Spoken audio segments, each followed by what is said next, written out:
even like this isn't open yet, but I'm gonna pretend. Oh wait, I have wine down here. What am I doing? What a silly boy. Yeah, what the hell? So how often do you get these bear visitors? Pretty much starting around now until the winter time. So it starts just winter time. It starts in May. Yeah. No, they never come in the winter. They go up in the mountains and hide, Yeah. They ruin my fences. They shit on my lawn. Yes. They scare me sometimes. I have to clean up after them. And they fertilize. They pull the one day a week that I have an outdoor trash bin.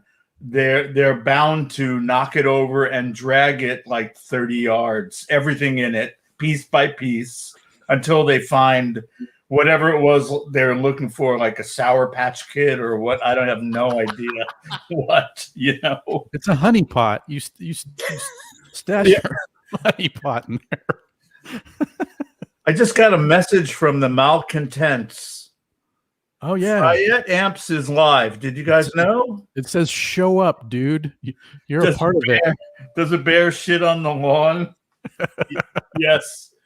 Yeah, it also would peel the top of your car back like it's sardine can if there's good enough food inside. These guys are pretty. They're pretty much stay away from human beings. They're not like those brown bears up in the mountains near you guys. They don't really like to be around humans, and they'll just hug a tree usually, unless it's a mama bear with her cubs, and then at this period of time, and you just stay away from them. Right. And or carry a big stick in the woods so that you can make yourself appear large by holding the stick up above your head. Okay.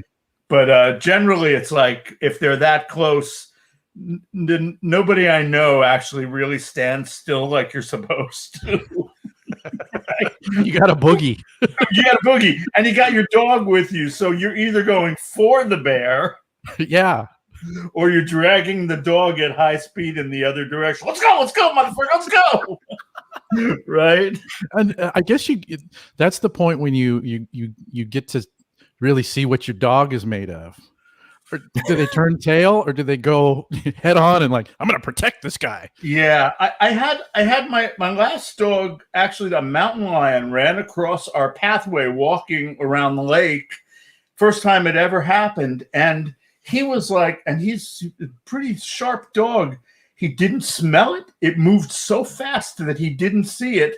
And he didn't smell it as we walked past his trail. And Linda and I were standing there like, there was a mountain lion. That was a mountain lion. Wow. It's not a typical sighting around here. It's not real typical for us to see mountain lions. Well, where my grandma used to live up in east of the mountains in Washington, just over the Snoqualmie Pass, she lived on a farm up there that was homesteaded by my great grandparents. Yeah, and so a lot of woodsy trails and stuff back there, and my grandma, she knows all the trails and all the places where the mushrooms grow and where the blueberries grow, and where the wild cats and bears, where their area was, and she could tell by the smell, and she'd go, oh, there's the bear scat. She'd point out bear scat, and there's a little bear nearby. Yeah. And then we'd be walking along, and she goes, yeah, there's going to be a cougar around here someplace. And then we're walking about another 10 feet, and you hear this wow out of a tree. And like, yeah. And, okay, Grandma, what do we do? She goes, you keep walking.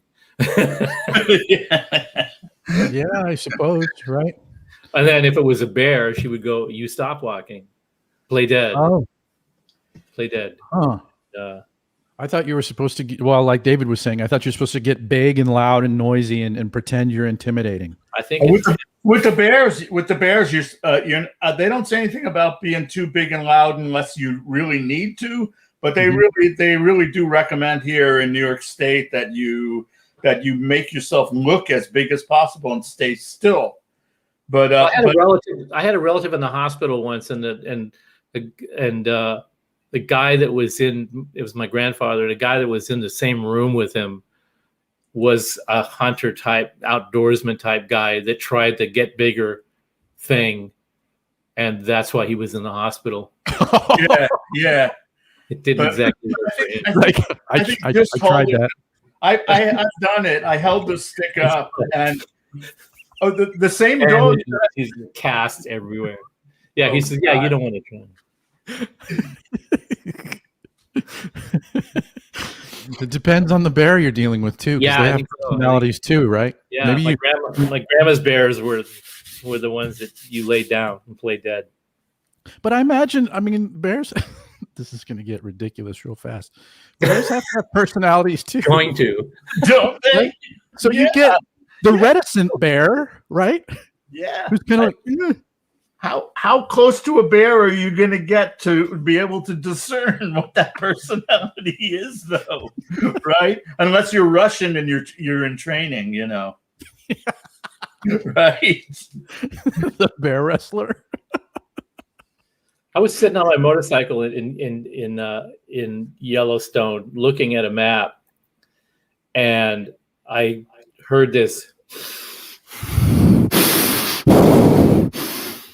next to me as I'm looking at the map, and I turned and I could reach out and touch a bison that was just grazing next to me. Yeah. And I was just like, I didn't even see him come up to me, and I was like, I've had a similar thing with a large male bull elk. I grew up in Colorado. Oh yeah, right. And during the rutting season, we'd go up to Rocky Mountain National Park, and you'd kind of pull into this clearing, and you could hear the elk bugling, for miles, because they'd come out of the high country and do their thing. And I was with a friend, and I think we were lying on the hood of his Jeep. And, we hear these things. It sounds like, 300 yards away. Oh, that's kind of close. There's 500 yards away. And then same thing, Steve, that you're talking about. And it's like you feel it and turn around slowly. And this bull elk is standing right behind the Jeep. And I swear its rack is wider than the Jeep itself. Yeah. It's just chilling. Man. The majesty of nature. Oh yeah. Yeah. So Joe. Yo. What do we got? We got a David Torn here, man. Are you any relation to the Gamble family in Pasadena, Joe? No, but I like to pretend I am. I've been at the front of that. Well, I've actually been into the house. For those of you who are watching this who don't know, in Pasadena, there's this great old craftsman, and I forget who the architect was. Someone definitely renowned, but it's known as the Gamble House. As it was from Procter and Gamble. It was the Green brothers, Green and Green, right? Is that what it was? Yeah, that makes sense. But that's a phenomenal house. It was actually in Back to the Future. That's what I always think about. I think that's where Doc Brown lived in Back to the Future. Did he really? Man, I loved going to that place. I really liked it a lot. It was very relaxing. Even the tour stuff was really relaxing, and it's beautiful architecture and beautifully crafted, unbelievably crafted. Absolutely. Incredible. Absolutely. Really incredible work. Every joint that's joined with wooden nail is just fucking perfect. It's really pretty phenomenal. Yeah, and there's David lived in Pasadena for a while. How many years? You were here for at least a couple of years, right? 4, I think. 4? 3.5, 4. Yeah. There's a lot of examples of that kind of craftsman architecture in Pasadena. They're everywhere. In fact, I have to clear up a little something from the last episode. When you left Pasadena and went back to New York, that's where the absinthe came from. You bequeathed that bottle to me before you split town. Yes, that's exactly right. I had that bottle, and I wasn't going to travel with it. And I think it was a full bottle, right? It was fresh. Was it a fresh one? Yeah, I think it was. Yeah. We've drank about this much of it, and so that was what was that? When was that? 2009, 10? 2010. Wow. You know, I certainly have found better absinthe since then. You know, it's kind of like the amp search. You, oh yeah. I didn't see the eyes last time. I do have a bottle of that here, but I really got into some of the older ones again, and they have a little bit more of the active ingredient. The wormwood, whatever's in the wormwood, the hallucinogenic aspect. Thujon or however it's pronounced. Yeah. But you know, actually, one of the things that I read was that, I mean, that's just completely overblown and it's total marketing. Like the amount that you would have to ingest for it to actually become hallucinogenic is impossible to squeeze into a bottle of absinthe. It's like once you've had a couple of glasses and you're drinking an alcohol that is functionally as strong as any grain alcohol, you're something's going to go wrong. But the trick with absinthe is that it's not. I don't think Thujon is really a hallucinogen, but it is a kind of a body relaxer or a body high in some way that's very different than the typical ingredients in any alcohol. Something happens for me. I fell in love with it because of the amount of stress that's been on my head and my shoulders since neurosurgery in 1992 is really intense. Sometimes it used to be insane, and it was the second thing that I tried that actually relaxed those muscles enough for me to not think about the fact that my head hurt. And that's how I got to it. I looked at the romance of it. It was fun, but so you've done the ritual and all that. We were talking about that last week. That's the only way I drink it is to do the ritual. Yeah. I do it. It works. I like the looshing thing, and you know, it's fun. Yeah. We should do that sometime. Then I would have a reason to. I still have my absinthe spoon somewhere. Yeah. That's good times. I've got that, and I've got the spoon, or I have a couple of them, and I've got the special sugar that falls apart perfectly when you're pouring the drink over it. It just kind of melts under the pressure of the absinthe. Somebody just said something about Lee Sklar. Yeah, Lee Sklar lived nearby me. We worked together a whole bunch. Whoever that is. Oh, look at that. Oh, dude. Look at that. I've got my signed copy. Wow. It would be worthwhile, Steve, to make a GPDI BPDI just for Lee. A GPDI? A BPDI. I play my bass through my GPDI all the time. BPDI, yeah. BPDI. For those of you who aren't familiar with Lee Sklar's new book, Everybody Loves Me. This is oh man, this is a career-long a retrospective of the middle finger of fellowship of all the people that have told him to fuck off in his life, friends and enemies alike. One of the most fun people to work in a studio, an high pressure studio session with. So much fun. So much fun with that guy. Because he's done a pretty good job. He's done a pretty good job of getting himself kicked off of Facebook too. I saw that, and he's got some. He's getting.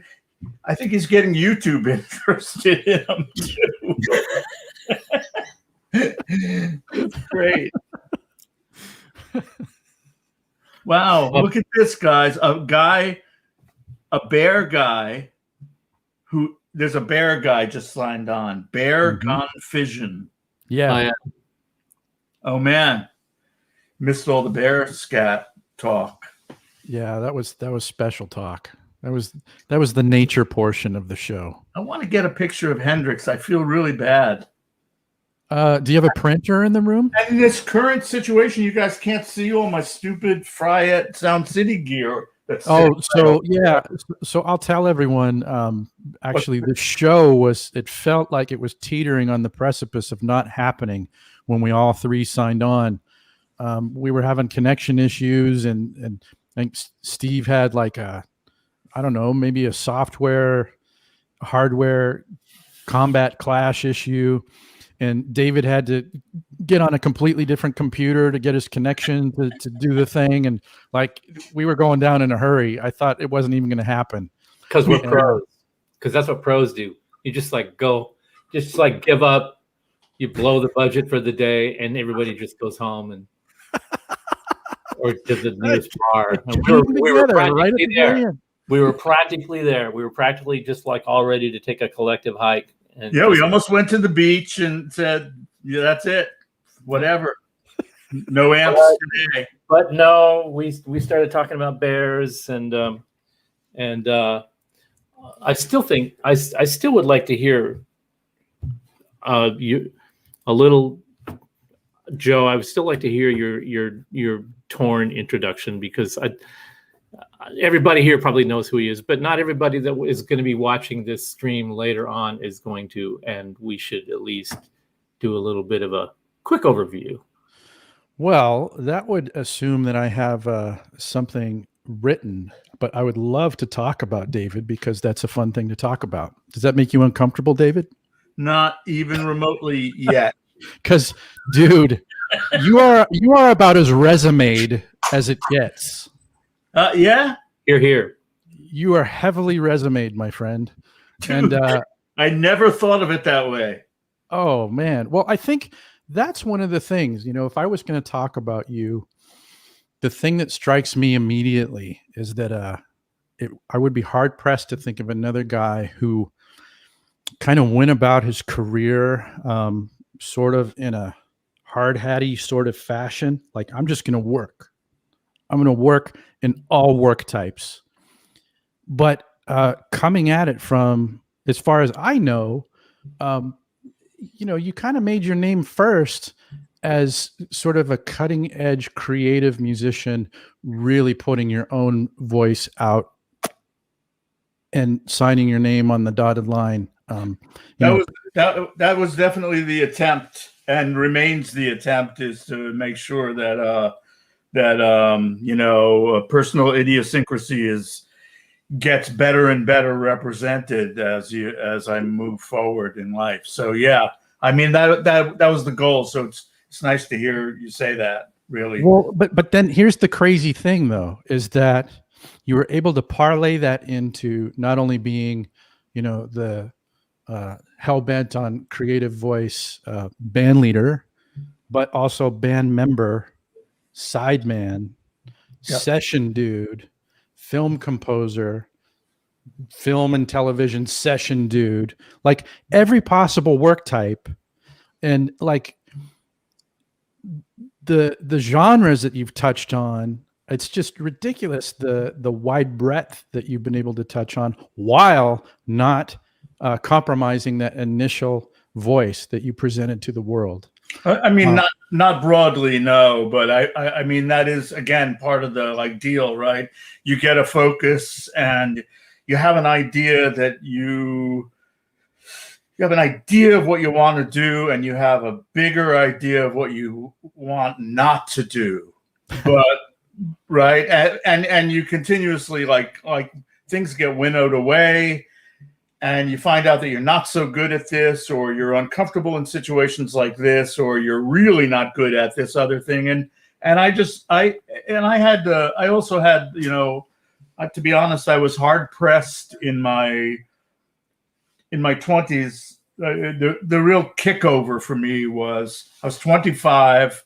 We lived upstate New York, in Ithaca, New York, and I was in a great band for 7 years there, Zobo Fun Band. And then Then I joined the Everyman Band and Don Cherry, and those were both really expanding things for me as much as the Zobo Band was in smaller ways. But and 25 years old, I'd been living with my girlfriend since I came back from studying in North India, and I was 20, and immediately went into this band. And at 25, my girlfriend and she got pregnant, and I liked that she was pregnant, or knew that this was really the right thing for me to do. And within a year or two of that, I had this like total, dumbass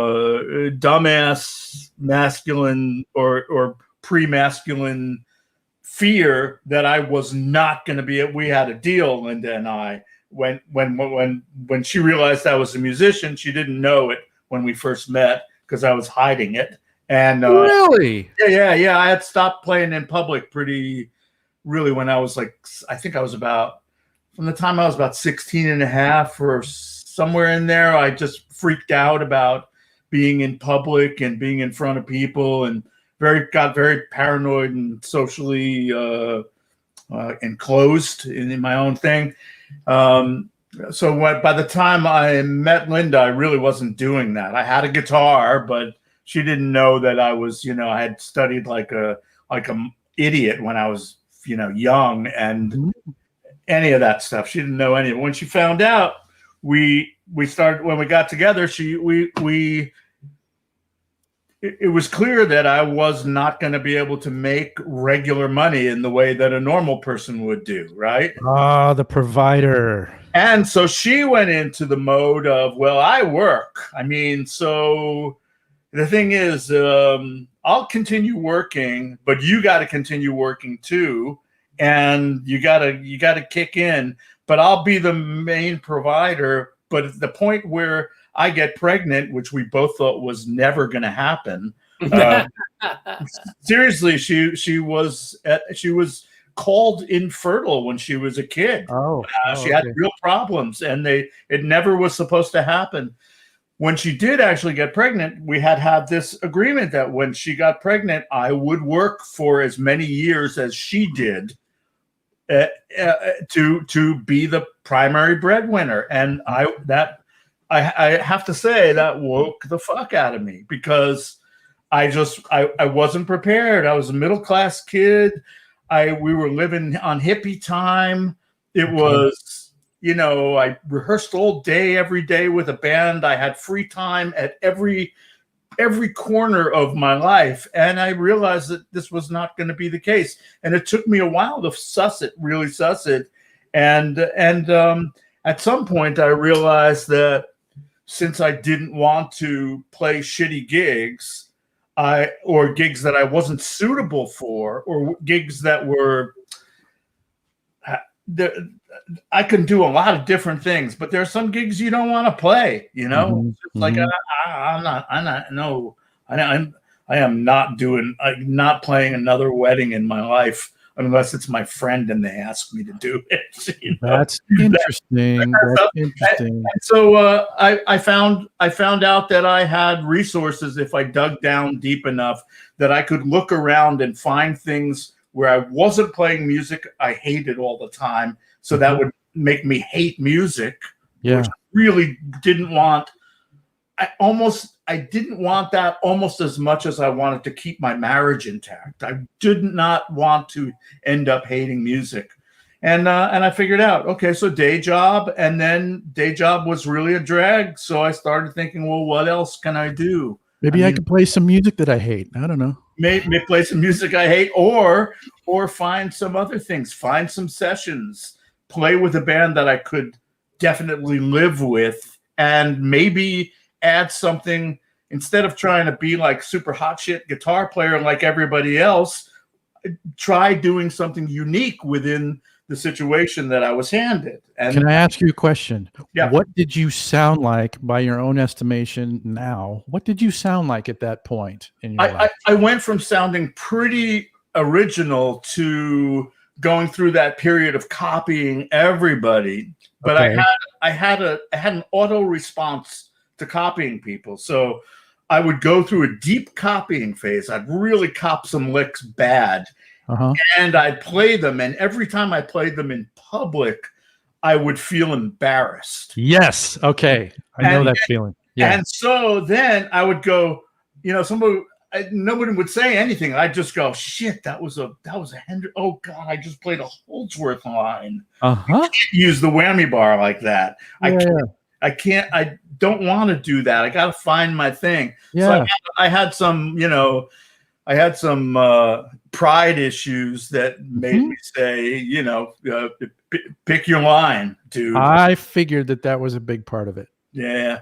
That went too far with the answer, didn't I, Steve? That's interesting. That's interesting, the pride issue. Because I didn't have any compunction about playing, sort of emulating people whose playing I really liked. But I was like fiercely protective about how I sounded, not what I played. Right. Well, I was going to say, I could play whatever, but it had to sound the way I thought it should sound. Then if I did that, then it wouldn't sound like I'm just aping what somebody else did. I'm doing my thing, that's how I'm changing it. I'm doing it differently. I had this revelation that I remember. I know where it was. I don't know exactly when it was. It was in the 70s, and my band played a regular gig in Binghamton, New York, or just off campus from Harper College, and we played this wild place where it was just a wild party every time we played. Just insane club, packed to the gills. Sweating, great foosball machine, right? That's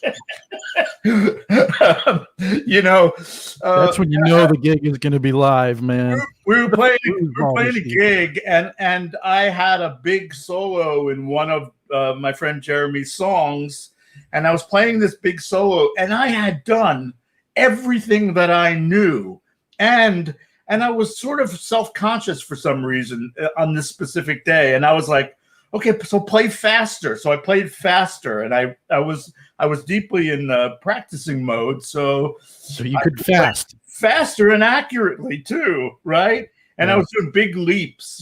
For a little guy, I had these like huge leaps because I watched Alan play a couple of times, and I saw that he had this spread that I should. That's what rad guitar players do, man. I just like to have it because then you could do this intervallic stuff like just easier because you got the big spread, So, and I had done everything, and I played the solo, and I was playing my ass off, and I just thought, fuck this shit, and I just went in my head. I heard Eric Dolphy in my head, and I went, Eric fucking Dolphy, and I just started doing everything I could to get every overblown overtone out of the instrument. Right? Oh wow! And I went complete, and at the end of the solo, I was exhausted, like, and energized. Like, what did I just do? I just went into a zone I never even thought of doing before because I thought, if Eric can do that,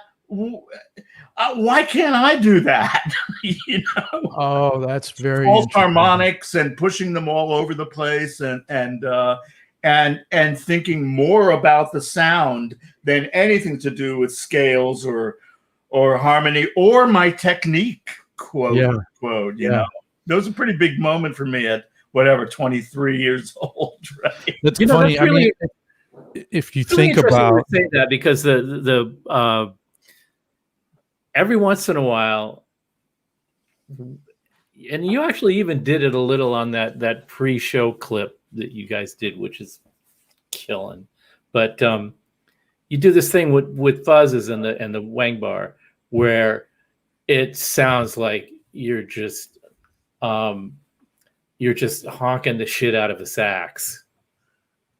Yeah, that really fat fundamental, and then the screech on it, and It's just you know my friend Tim Byrne, right, Steve, you met him a few times, and Joe, you know who he is. And Absolutely. so in the band, in one of those bands, Tim has this way of a different way of overblowing, which he thinks he's overdone it. So sometimes he thinks it's corny, but it's amazing. He'll take like an empty water bottle and he'll put it in the bell of his horn, and then he'll go like walk off stage, play with his back to the audience, and these harmonics just float around the room. And no matter how many times he does it, unless he's standing in front of a microphone, I'm always going, did I do that? Where from? Yeah, like this phantom sort of thing.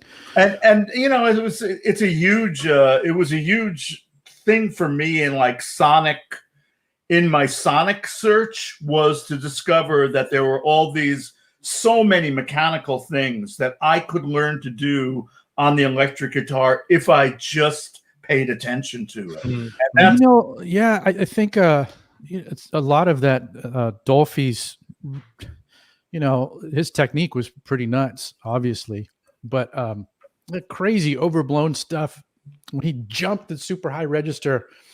I think he would talk about practicing outdoors a lot because he grew up here in LA.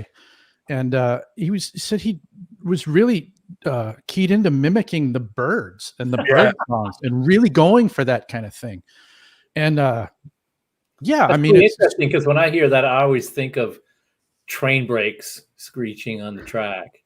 You do, yeah. I love that sound. Once you hear him talking about the bird songs and listening to that sort of thing, and then you listen to him play again, it's like, oh, yeah, that makes perfect sense. But I also think, David, like Tim's point, Eric didn't get to live that long and playing with that approach. I'm sure at some point Eric was going, I've probably done that. Yeah. Much. What's next? What's around the corner? What can I do next? Because it is so strident, and nobody else is doing that sort of thing. So I think that also that it's important to recognize that it is there are techniques involved in that. No matter what instrument you're playing, whether you're overblowing or you're looking how to get false harmonics out of a guitar and amp, or a guitar and fuzz and amp, there are techniques involved in that. It's not guesswork. At a certain point, you can keep stretching, but you're not really guessing. You are in a zone in which you understand what your current vocabulary is. And I think that it's also it's quite reasonable to assume that you can take those kinds of sounds, and this is another trick in my playing, definitely in the looping side of things, is to take those sounds and make them into something beautiful. Even if they are dissonant, turn them into something beautiful that is a contrast to the anything more formally diatonic that you might play, or jazz guy talk, like inside the changes. Right. So you have this other layer, and I can say that to really. Couple of really important things in my life. Number one was playing a gig with Pharoah Sanders, who I'd never played with before, and we played this gig in Germany, and we played one tune for maybe 40 minutes. Of course you did. Yeah, and there was a lot of people playing, and walked off stage, and Pharoah put his arm around me, and he said, "Those birds, man, you make those birds sing." And I went, dude. Good me. Was that the first time you ever said "dude" in response to a high compliment? No. I think that this is strange. I know when I started using "dude" on a regular basis, and it was 1990. It was 1990. It could kind of be an epitaph at this point. And if Craig Street is in the house, and he probably isn't, but he might be, I think he was the first person where I realized that I was duding him all the time. Duding him. Right? Dude. But and just for the guitar players, since we are in guitar player land and geekiness, like the thing about like doing things like those harmonics is, you don't do that. And I'm going to twist here. You don't do that stuff until you are fully in. You consider the amplifier fully as a part of the instrument of playing the electric guitar. You might do it quietly, but nothing will happen with it that is powerful without the use of the amplifier. It's a critical part of the sound of the instrument, and it almost asks because of the way amplifiers move or don't move with harmonics. Either way, you have the opportunity to make those things happen that don't really sound electric in an acoustic environment Right. on an acoustic guitar. Although they're fun to do, it's just not the same thing. So yeah, I wanted to go into that the geek thing a little bit because well, I think kind of what you're talking about too, kind of going back to your example of playing that one gig and going from kind of running really guitaristic stuff to like, okay, now I'm doing the cutting edge guitaristic stuff, the wide interval stuff, Alan Holdsworth, of course. And then you're like, left turn, let's do this other thing. Let's pull all this other stuff out.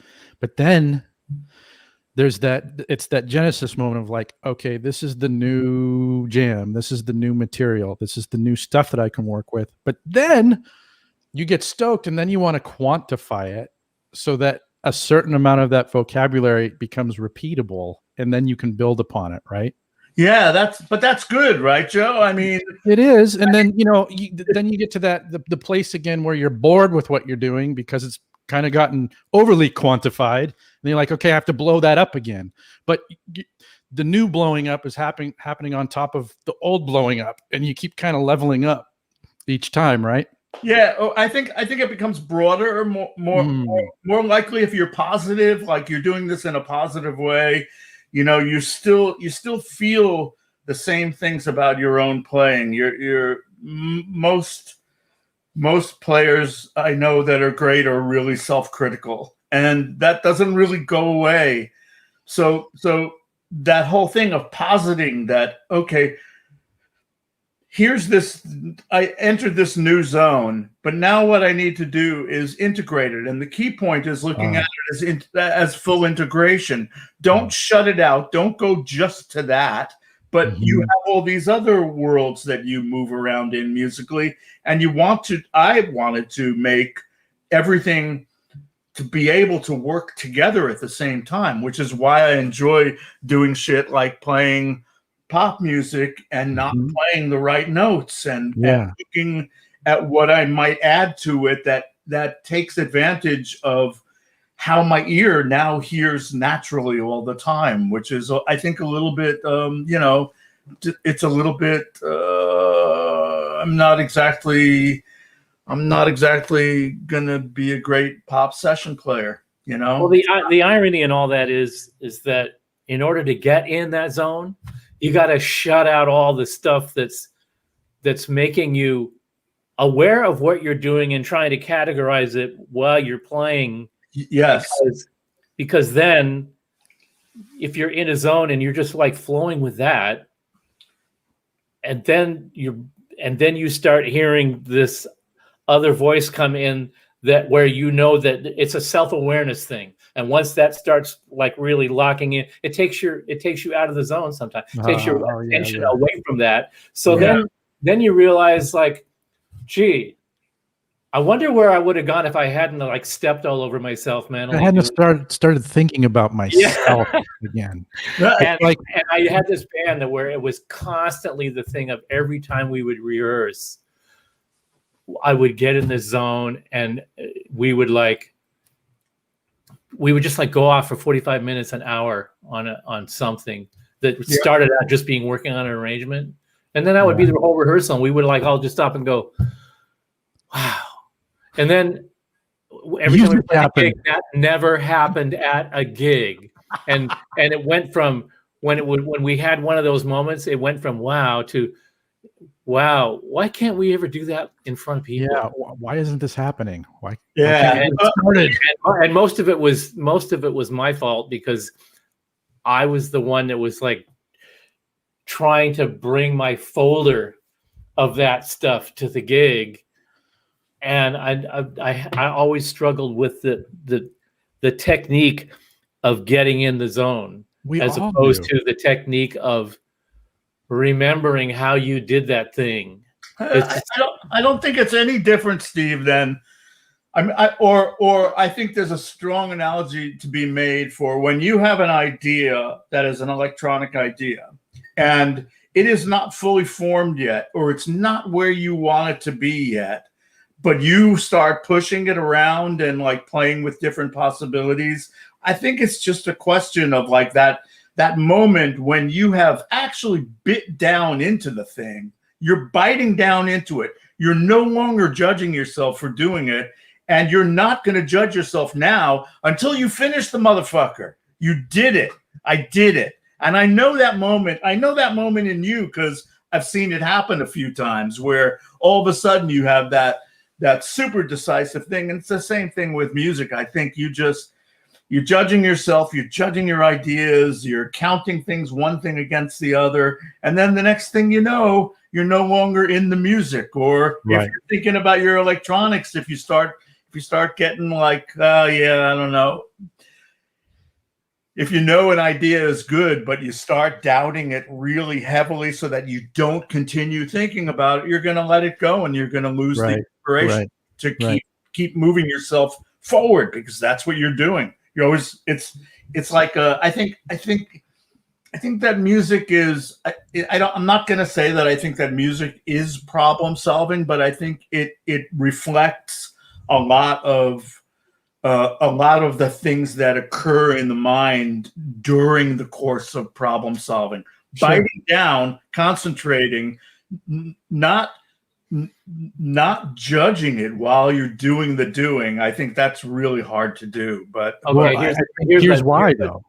Here's the self-judging little vignette.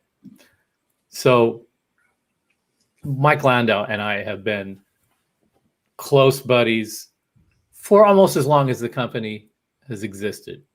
I say close because when we do speak, we almost don't really have to talk much. Yeah. But over 25 years, we haven't had that many words between us.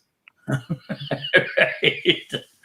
It's been, hey, dude, how you doing? Like, happened to see him in the breakfast joint. He's with some other people.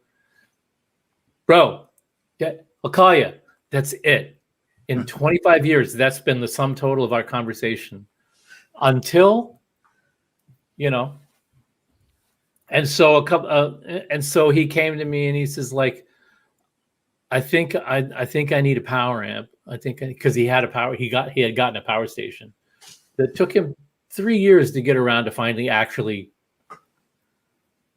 putting his headspace into, I want it, but no, now I want it and I know what I'm going to do with it. I'm going to like, now I'm getting it. Yeah. Incorporate it into my rig, and I know so now I need it right, like now I'm ready to start like going, I have to have it right away.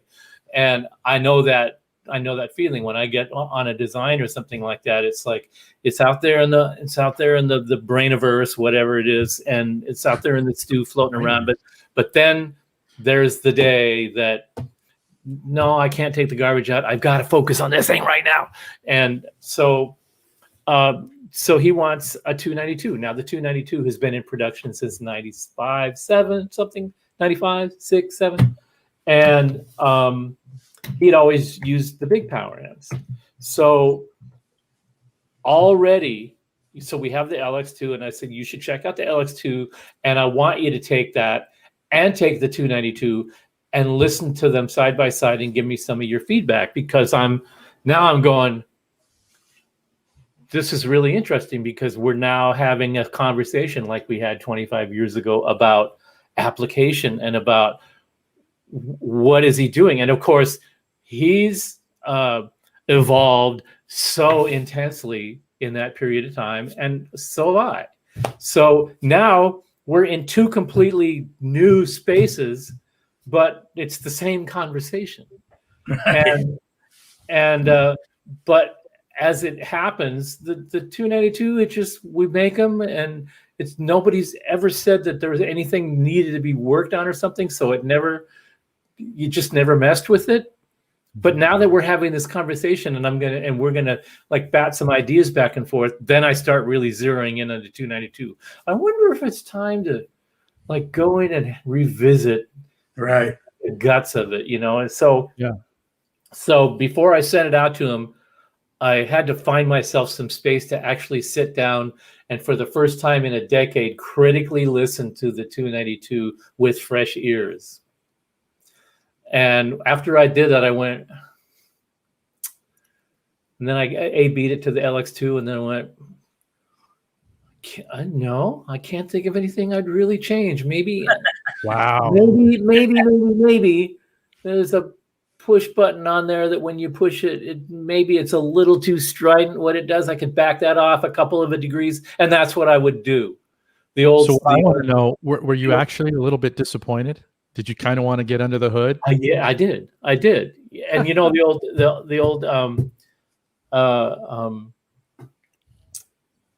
the guitar player in Steely Dan with the beret,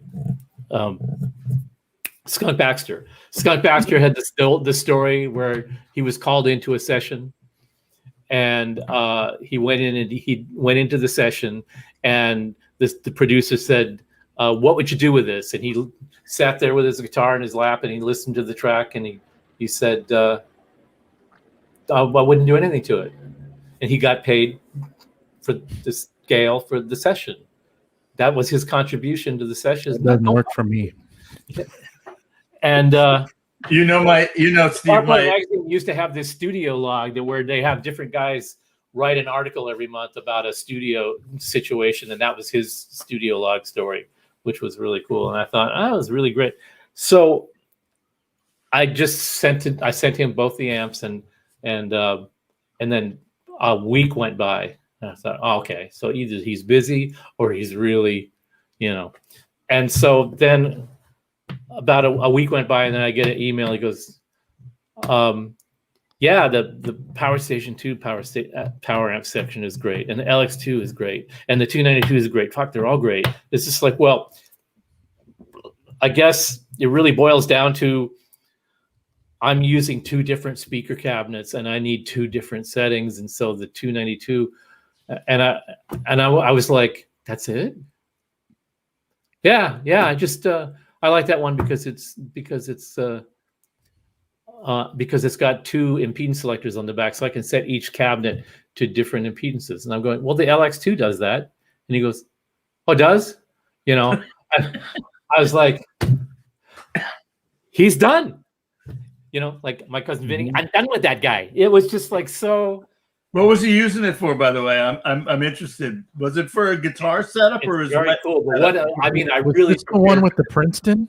Yeah, I went online and I looked at all of his latest live videos and stuff, and I thought, it's all tactile for him now. It's all so tactile, and the sensitivity level is really high, and he's just really sort of glommed in on that.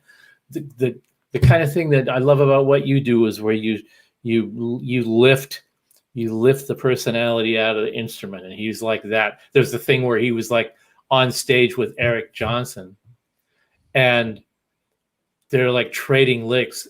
And when Eric Johnson played, it seemed like he was trying to play on a level with Mike Landau, and it was almost a little clumsy.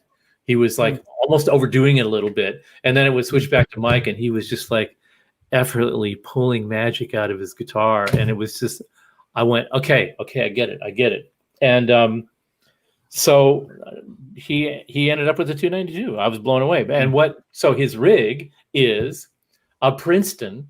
Yeah. Going into a. What kind of Princeton, by the way? I don't even know. I just think it's an old blackface Princeton. Oh, okay. I don't even know if it's a Princeton reverb. I don't even know. I didn't ask. He just said Princeton. I went, fine. And into a ISO cab a box with a speaker in it and a lid on it, so you could play it quietly. And then out of that into a little line out box that gives him line level that he sends to a Strymon reverb, and then out of that into the power amp, and then into 2 other cabs. Right. That's the rig. Right. And I see, well, you don't have to haul that cab around. And that started an interesting conversation, because it was like, well, I like the reactive load. I do have an application for the reactive load, and the power station reactive load is really good. But in the live environment, for some reason, the ISO cab speaker thing works a little better. And I said, well, I can totally understand that. There's some things about a real speaker getting flopped around. Mic on a cab, right? Yeah, exactly. So I never got into it, I have to say, because I've always felt comfortable with the solutions that I had, which were keeping the sound in the room. Now, I'm not playing on big stages. I'm playing on big stages sometimes, but I'm never in a band that uses in-ears so far. I'm only going to be 70 someday soon, but I still haven't done in-ears. You got time. But I like this. I like the feeling of the amp behind, blowing my pants. Even though I play softer, a lot of people who play loud do. It still I still feel the sound in my body, and I really like standing in front of it. And so I never did the ISO cab thing. I remember way back, Paul Rivera said, I'll build you an ISO cab. And I went, ISO cab? And he said, yeah, it's in a box. And I went, nah, the speaker's already in a box. Yeah. I didn't want 2 boxes, Bear asks our views on getting great speaker sounds at low volumes, and the dirty little secret of getting a good speaker sound at low volume is speakers are actually the graphs that you see when you're like looking at shopping speakers, and each company publishes the graph for the behavior of the speaker, the frequency graph of the speaker. Those graphs are generated at 1 watt. Oh. And the reason they're generated at 1 watt is so that the mechanical parts of the speaker don't start deforming enough to influence the frequency response of the assembly as a whole, to get an accurate reference of the frequency response. Right. You don't want the voice coil getting jammed out of the voice coil gap to get in, because that'll just right when the voice coil is really being pushed to its max, the excursion of the voice coil out of the voice coil gap causes the efficiency to drop like a stone, and then the speaker it's a totally different animal. So where does the speaker sound its best? At 1 watt. Not is it at its best, it's at its most predictable. And that's what I was going to say, because some people want to hear the speaker when it's pushed. Well, and there is a logic to that, but the amount of push that you need to get a speaker to get it to do that behavior is really not that much. It's sort of mythical that you want to push it until it's like spitting cone paper through the grill cloth, That's just not the same way that full right hand sweeping a Marshall, it isn't the best JMP crank sound. It's always like about 80% of that. When you do it all the way, then it just really starts like, well, yeah, it's exciting that it's spitting shit out on the floor, but it isn't its best. It isn't the best overall sounding way to use that amp. And so I think that, and we've done this at shows, you guys have seen it, like at the amp show, we've done this. We've taken a little 112 cab and put a mic in it and drive that with the GPDI, which is a 1 watt amp. Yeah. And then take that sound out take that mic, plug it into a mixer, and plug it into monitors, and then turn the monitors up, and people just go, that cab is killing. And we turn the mixer off, and they're like, they hear this little zzz. Well, as far as the mic is concerned, that speaker is doing what you would like it to be doing at low volume, which is responding like a speaker. It's imparting its paperiness and its copperiness and it's the steeliness of the frame that it, and the resonant behavior of the cabinets. And it's doing probably 90% of what you would like it to do at that volume. The only thing that happens differently when you turn the volume up is you're approaching Xmax. Xmax is the technical term for the voice coil flying out of the speaker gap. Mm-hmm. And I was in a recording studio once. I was recording some tracks, and I always like everything loud. And the guy had NS10 monitors in there, and he had fuses installed in the front of them.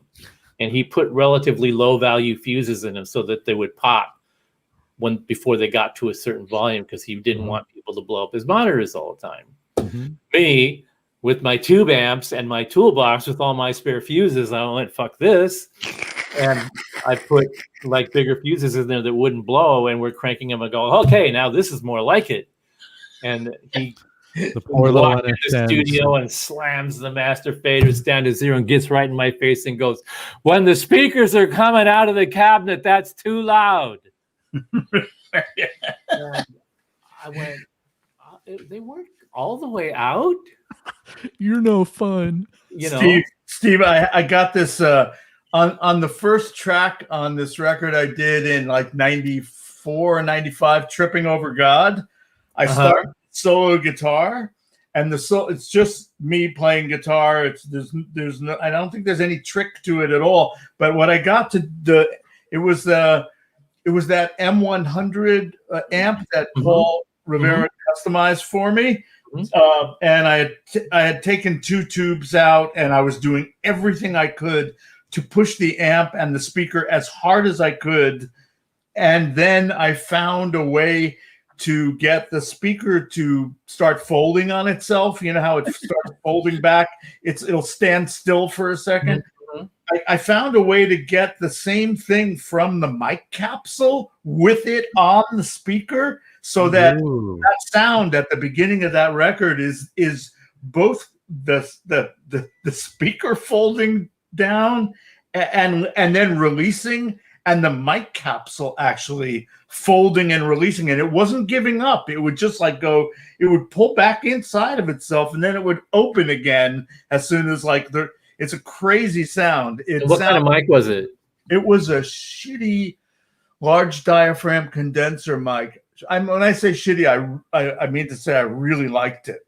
Yeah. It was kind of really shitty. Good for experimenting. I can't remember the name of the company. It was from somewhere in the Midwest. They made like mid-grade, mid-price LDCs. God, I can't remember the name. I mean, microphone diaphragms are probably thinner than your average sandwich baggy plastic. I mean, they're extremely thin. In fact, even in the manufacturing process, when they're making microphones, they're thrown away probably depending on the skill of the assembler, 10 to 20% of the diaphragms get thrown in the garbage out of just mishandling. And mishandling is sneezing. Mm-hmm. You can like rip one in two if you cough when you're laying out a diaphragm. They're so delicate, so they're easy to get them to fold in on themselves. It was so much fun to do. When you think about the velocity of speaker cone at that proximity of the microphone, I used to laugh at engineers that go, "Oh, you're going to destroy my microphone." And I'm like going, it's like 4 inches away from, I didn't really understand velocity that well then. And I used to sort of laugh at that until, and more recently, I began to sort of appreciate that out of discovering how much of the sonics of the speaker that we care about are in there regardless of volume. And the other big part of that is that there's so much phase anomaly going on, convolutions going on between the mic and the cone. Yeah. I mean, that's why a good engineer spends half a day putting the mic, another 2 millimeters to the right. No, 1.5 millimeters to the right. Yeah. Because a lot changes in that small, that small little amount of movement. And it's really a great exercise, especially now that so many people have like little home studios and mics and mic pre's. It's a great opportunity for guitar players to stand in front of their amp and move a mic around, listen on headphones to the sound, and move the mic while you have the headphones on. And what's really interesting is in the 80s, some engineers at Crown came up with a microphone that the capsule was placed above a flat surface at a certain distance, that sound would reach this particular point, this boundary, where the phase anomalies would disappear because they were too weak to get through the boundary. It's called a boundary microphone. They're also called pressure zone microphones. Yeah, I have a bunch of those. Flat plates, right? The whole concept of it is they figured out a way to eliminate those phase anomalies and the convolutions between. The importance of it is the elimination of the convolutions between the capsule and the sound source. So they sort of had this pure thing. They're totally impractical to use, and they only work best with put them on a big chunk of wood or a big square piece of a mounting material or something like that to use them. They're really impractical. But they had sort of eliminated that. And the thing that all of this microphone development that's been going on for decades and decades and decades, and all of this stuff about IRs and all of this kind of stuff now all revolves around, well, we want the convolutions because we've heard the convoluted mic cabinet sounds for so long that's the right one. I gotta say, I just looked down there, and that's right, Stephen Larkins. The CAD. It was a CAD mic, a Kano audio devices. That's right. Well, it was lovely. I ruined it though. Mm-hmm. I ruined one of their ribbon mics doing similar experiments. Oh, they do ribbons? They do. Yeah, they do everything. And they're all pretty fair. I mean, they're not spiky and unpleasant. I like ribbons on Steve's amps a lot. Yeah. Really a lot. The ether. My favorite is the old RCA 44 that's on, that I used on the Pitbull 45 on Presence, but also on the ether like 1,000 times, and I don't even know how many records at Clubhouse in Rhinebeck, New York. I'm gonna ask if you actually owned one. No, I didn't own. I've owned Royers. I own a matched pair of Beyer M160s. I've got a couple of AEA ribbons that I really like, and I really like the AEA high end ones, but usually they're in studios, so I don't buy them. I have two of my own. So do you have a typical miking scheme at home? Just my miking scheme at home is pretty. Right now, I'm using a large diaphragm condenser, a blue mic mouse, and it's pretty strange. I have the mic sideways, and it's not centered on the cab of the ether cabinet. It's off center, kind of facing in. It's currently about 4 or 5 inches away, but typically what I used to do was have one mic generally behind me or just in front of me, depending on the direction I'm facing. Like whatever distance I was from the amp, I would almost always end up with just a ribbon mic up there that was cranked pretty hot. But the trick is you had the amp long enough to know that the speaker isn't centered in the cabinet. So Yes. Yeah. You played some gig. I think you played some gig in LA where the sound guy put this mic right in. Oh yeah. Remember that? Yeah. Yeah, and I went, you got to put it over to the right. Well, no, I want the direct sound. Then you need to put it on the right. No. I like it more direct. And I pulled the cat. I built the over so amp. he could look in the back, and he goes. I remember the moment. He just like went, okay. Yeah, sorry about that. Yeah, Uncle. I loved that. That was gig, the best that part. That was the best part of having the speaker offset in that amp was that I got to have that experience and show the guy, no, the reason that you mic it offset is so that you can center it. And just like the guys, okay.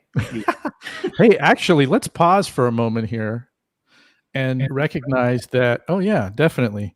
But here's why we have the cheers, because I think this may be possibly the only time that we'll have, Steve, I don't know if you actually own one, but we have 2 Ether owners on the show at the same time. 3. Oh. You got, okay, 3. When's that going to happen again? Never going to happen again. This is a beautiful thing. It could happen. And some guys or people are disappearing. Anybody out there have an Ether as well? Yeah. Oh, there's got to be some people who are listening who have an Ether too. Let's have a party. Oh man! Speaking of shout outs, got to give Blue a shout out for this groovy, blackout thing. That what model is it? What are we drinking? Is that a broadcast mic? What is that? It's the blackout Spark X, the Spark SL. Yeah, it's a well, I needed something with an XLR in it because the other blue mic I'm using, the Nano, the Yeti Nano, which is what I've been using for the shows, and it's great. That is great. It's a USB. That's a USB mic. I wanted the Spark because I wanted to have the XLR connector to plug into the interface so I could do what I thought I was going to be able to pull off today. And then it turned out I wasn't going to be able to pull it off. And it has more to do with StreamYard than to the rest of the rig. And we haven't figured that out yet because we're rank freaking amateurs at this, but we'll get it sorted out. But anyway. Yeah, I keep thinking I should get some kind of it'd probably be easy for me to set it up because I'm sitting in my studio, which has lots of digital outputs all over the place, but I don't have an internet. I don't keep an internet connection on my normal music computer. I took it off maybe 10, 12 years ago. I took the net off of it. I think you can have it again. And by the way, Adam Castillo at Blue asked me to tell you, dude. To tell you, dude. Dude. Hey, PJ has an Ether. He said, tell David. I said, dude. So. Is he there? Is he local? Is he inside the machine here? No. But hey, we got a 4th. We got a quartet. I see PJ. Yep. Oh, dude. Yep. PJ's got an Ether. I stopped proselytizing. I can't proselytize that amp because there are not that many of them, and it really is a remarkable thing, Stephen. It really is a fucking remarkable thing. And I say that about many of you, if not most of them. Yeah, well, now I'm mad. Now I'm pissed off because in running around trying to get all this stuff together, I had run by the shop to get a couple of things, and one of them I was going to get was the prototype guts of the people, and I left it sitting on my bench, and I'm so pissed. So we're gonna have to do it another time. We're gonna have to have you on another time anyway, and we're gonna have to anyway because it's always our conversations always. Do you remember, Steve, when I came over to play at that one time, and Matt McKenna was with me, and you and I was blown away, and you and I walked outside to talk and closed the door, and Matt McKenna opened up the amp like really loud, and we were standing outside in the parking lot going, "Holy shit!" Wasn't that when you came into town to do that TED performance? No, I think it was might have been. Yeah, Or no, was it before that? I'm not going to be able to remember. So I'll Yeah. I'll accede to that. Yes, that's when it was. Well, you were the first person to hear it. It was. I couldn't believe it. Hearing it from a distance, I couldn't believe what I was hearing, and it took me. I admit that it took me a while to find out where I wanted to be with it. It took a bunch of gigs and a bunch of different kinds of situations. And then one day, and I knew it was great the whole time.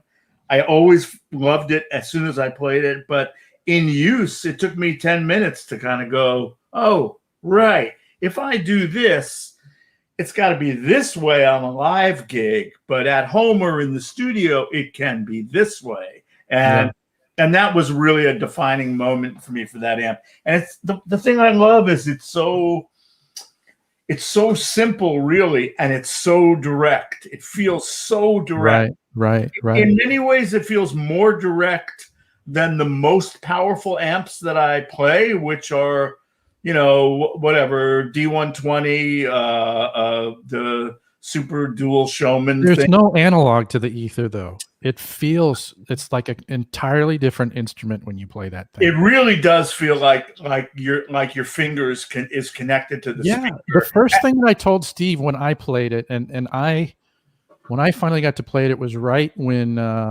you were going back and forth between the golds and the fanes, and it was like, okay, what are we gonna do? What are we gonna do? And that's when I kind of came in and got to play it. And I remember the first thing that I told Steve was, I want this amp so I can make a band that I can play this. Like, it's going to be different music than I've ever played. It's that different a beast. Yeah.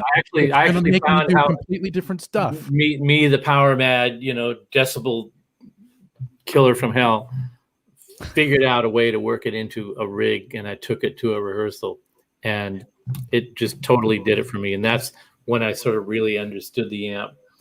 And that was, I took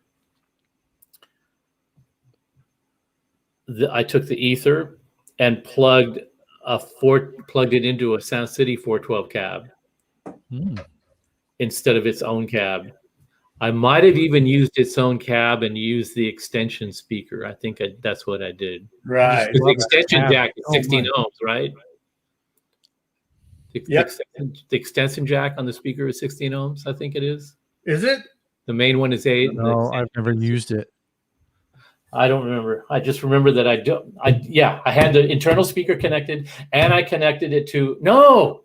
The amp with its own speaker and the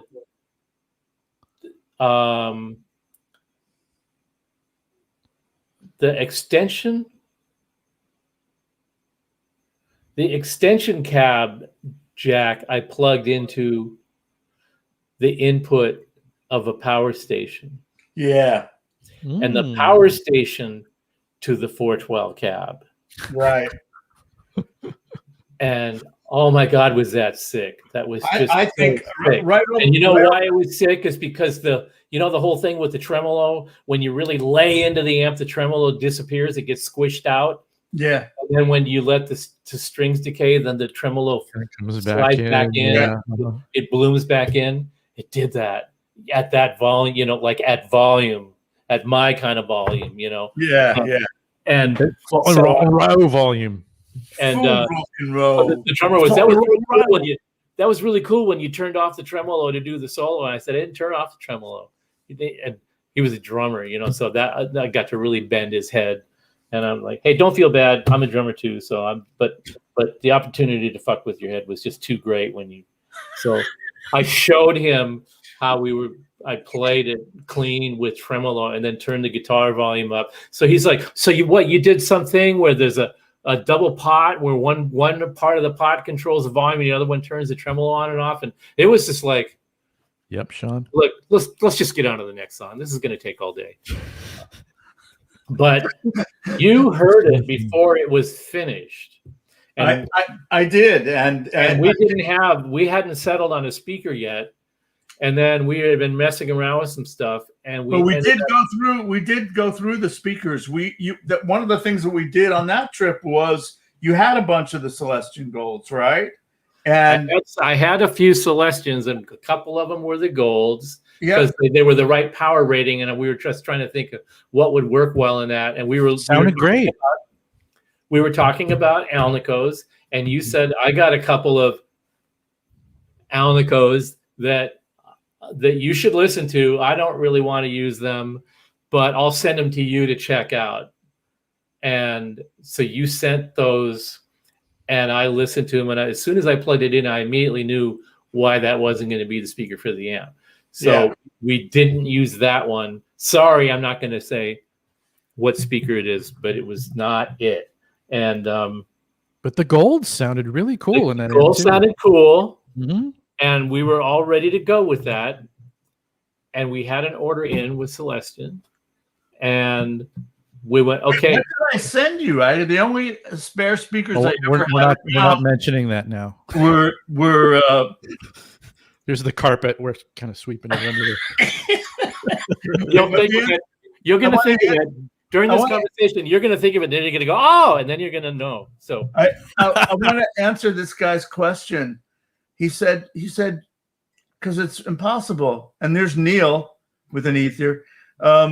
He said to me, "What do you visualize or see in your mind I when love you that question. Yeah. play live?" And I think that I see and hear music only, pretty much, unless I'm really, really wrecked, and then I dream about stuff. But I'm not usually wrecked when I play. So I was thinking you might see what Spock saw when he took the shades off and looked into the ambassador's cabinet. That the ambassador that was that three-dimensional being that if you looked at him directly, you'd go crazy. Right. He was this foreign ambassador, and they carried his being around in a little box. Man, if we were Ari Melber, we could pull that up in a clip right now. That's what I thought. That's what I imagine you seeing when you're performing in your head. I really see music. Who was that asked that? I think you have to see music, or Tom. weird things happen. Yeah, I hear it, I feel it, I smell it. It's all music. I think that's it. And then, the other stuff that happens in my mind is not really worth discussing. Well, I think, because we were kind of talking about this earlier, our brains kind of deal with things in series. And if you're doing your brain something, tries to sabotage you from being your ultimate creative self. Well, that's the thing. Once you become really self-conscious, do that. While you're trying to be creative, then you're having those thoughts instead of the thoughts about what you're actually creating. So you're engaging in this dialogue that actually has nothing to do with the thing that you're supposed to be participating in. I think that and that's when the problems happen. To put a verbal pin on it, for me, I think that the thinking that happens when you're playing is playing. And the thinking that you're doing that is thinking is not playing. So you know what I mean? Right. I can't really engage with the thoughts about anything that's not the music that I'm playing while I'm playing, unless I'm prepared to lose contact with the music. Well, because here's what it is, David. I'm going to have a conversation with you about a bear taking a shit on your lawn, okay? And at the same time, I'm going to have a conversation with Steve about what he's drinking tonight. Okay, you ready? Go. Okay. I can't do it. You can't. You can't. You can only do one at a time. So it's like, am I playing music or am I thinking about how it sounds? Like, you can't do both. Once you start thinking about the stuff that isn't the actual creating, you're lost. You're gone. The thinking about the music that occurs when you're really involved in it is more like an ideation somehow, rather than the typical thought process, which just goes its own way. The thought process that goes its own way is that endless stream of shit that happens in your head that may have nothing at all whatsoever to do with you, your life, reality, anything. It could be the fucking news, like a newscast, you know, Right. It just doesn't make any sense for it to be. So I think that probably don't think that much when I'm playing.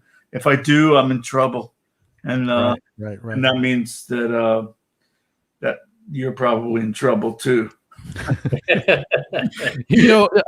Sometimes when you play though, David, it's funny, maybe more so than other guitarists that I'm used to watching, is you kind of have this bemused look sometimes, like you're operating the instrument, but you're also like kind of observing what's happening and what's coming out, and it's kind of like, oh, check that out, that's kind of cool, all right, let's add to this. And it's kind of like a little bit of this observer sort of thing too. I do have a surprise, I do have the surprise element that's introduced into a lot of situations for myself, so that I'm surprised when something happens, because of my desire to not control things and then control the not controlled thing, so I have a lot of I just keep little surprise things, like, okay, well, this sucks, let's do something else, but don't have an idea of what it's going to sound like before you do it.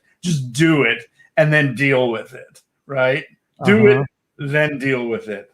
Like, I think that whole idea of like looping stuff that you can't hear until you do it, so you can't hear it, and then you bring it out and then you deal with it. Well, shit, it totally doesn't work with what the drummer is playing at all. How can I make it work with what he's playing? How can I force it to work or massage it into working? And all those things, I guess I could imagine maybe I look bemused in some of those moments. I'm probably really scared, though, mostly.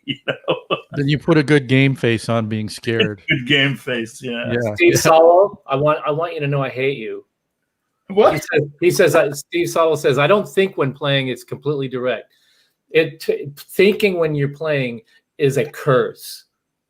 And if you can do that without thinking about it, then I hate you, because I can't do that. I'm fighting to shut off that random noise whenever I perform. The first time we met, when you came out to the factory in Burbank to check out stuff, and you were back in the demo room, and you were like, that was the day I bought a Deliverance, right? Or that was when it first came out, and you were like grinding it for all it was worth. And it's the kind of sound room where everybody in the offices could hear it clearly. Nobody could talk on the phone, couldn't have a conversation, and it didn't matter because everybody was so enthralled about what was coming out of that sound room that nobody wanted it to stop. But you were there like a good hour doing your thing with this amp, and I could hear you pushing it this way and that way and this way and that way and trying these things, and I'm like, I was blown away that you were taking that thing on a ride, and it was really wild. And I just remember thinking that anybody that isn't really paying attention would be hearing repetitive stuff, but I'm just hearing layers and layers and more layers and sub-layers.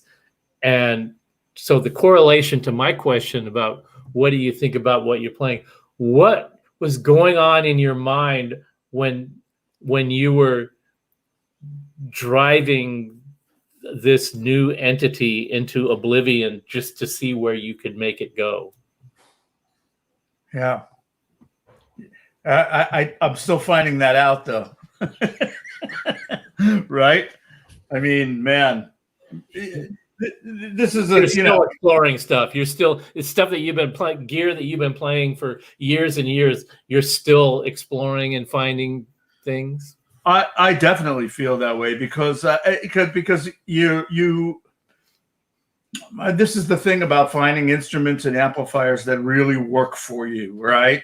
Is that you get to the point where it may not be this constant discovery, but there is like a constant kind of movement forward of revealing things in your own playing that you may not have heard before. And this is a really clear thing that happens to me with good amplifiers, that the amplifiers that I love, is that they have that tendency to, oh, I just did that and I could actually hear it. I could make that tiny little change in the tuning, just a little bit in that one note, and I can hear that amidst all this other loud shit around it. I can hear this tiny little thing that was more important to me than, it's like when you're mixing, right? And you're mixing somebody's voice. Sometimes you make a mistake and you turn the compressor way up and you realize that if you could mix that voice to get all those last gasps of the singer's voice, or the first entry, as loud as the actual note itself, that sounds way more intimate and way more expressive than hearing their actual dynamic. And that's how playing with a great amplifier is for me, is that there is this ability to, when people talk about like the fuzz shit, one of the reasons that I have been able to explore it so much more deeply than I did when I was younger is these amplifiers, Steve. Because you don't think that you're like developing a greater level of nuance as you go along? That may be so, but it's a gestalt. You know, it's me, the guitar, and the amplifier, and that I'm not dismissing the amplifier in that, because that's where the sound is coming from. Yeah. So, and that's what I'm responding to. I'm not responding to what I hear from the guitar string popping off the pick guard. You know what I mean?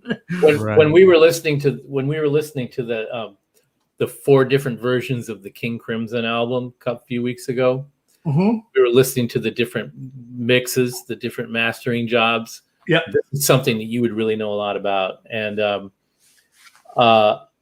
what struck me about the Court of the Crimson King, the verses, the lift or the release at the end of each phrase, what the guitar, 2 tracks of guitar were doing, which was this little, it was almost like somebody was playing a harp, but it was 2 different players playing.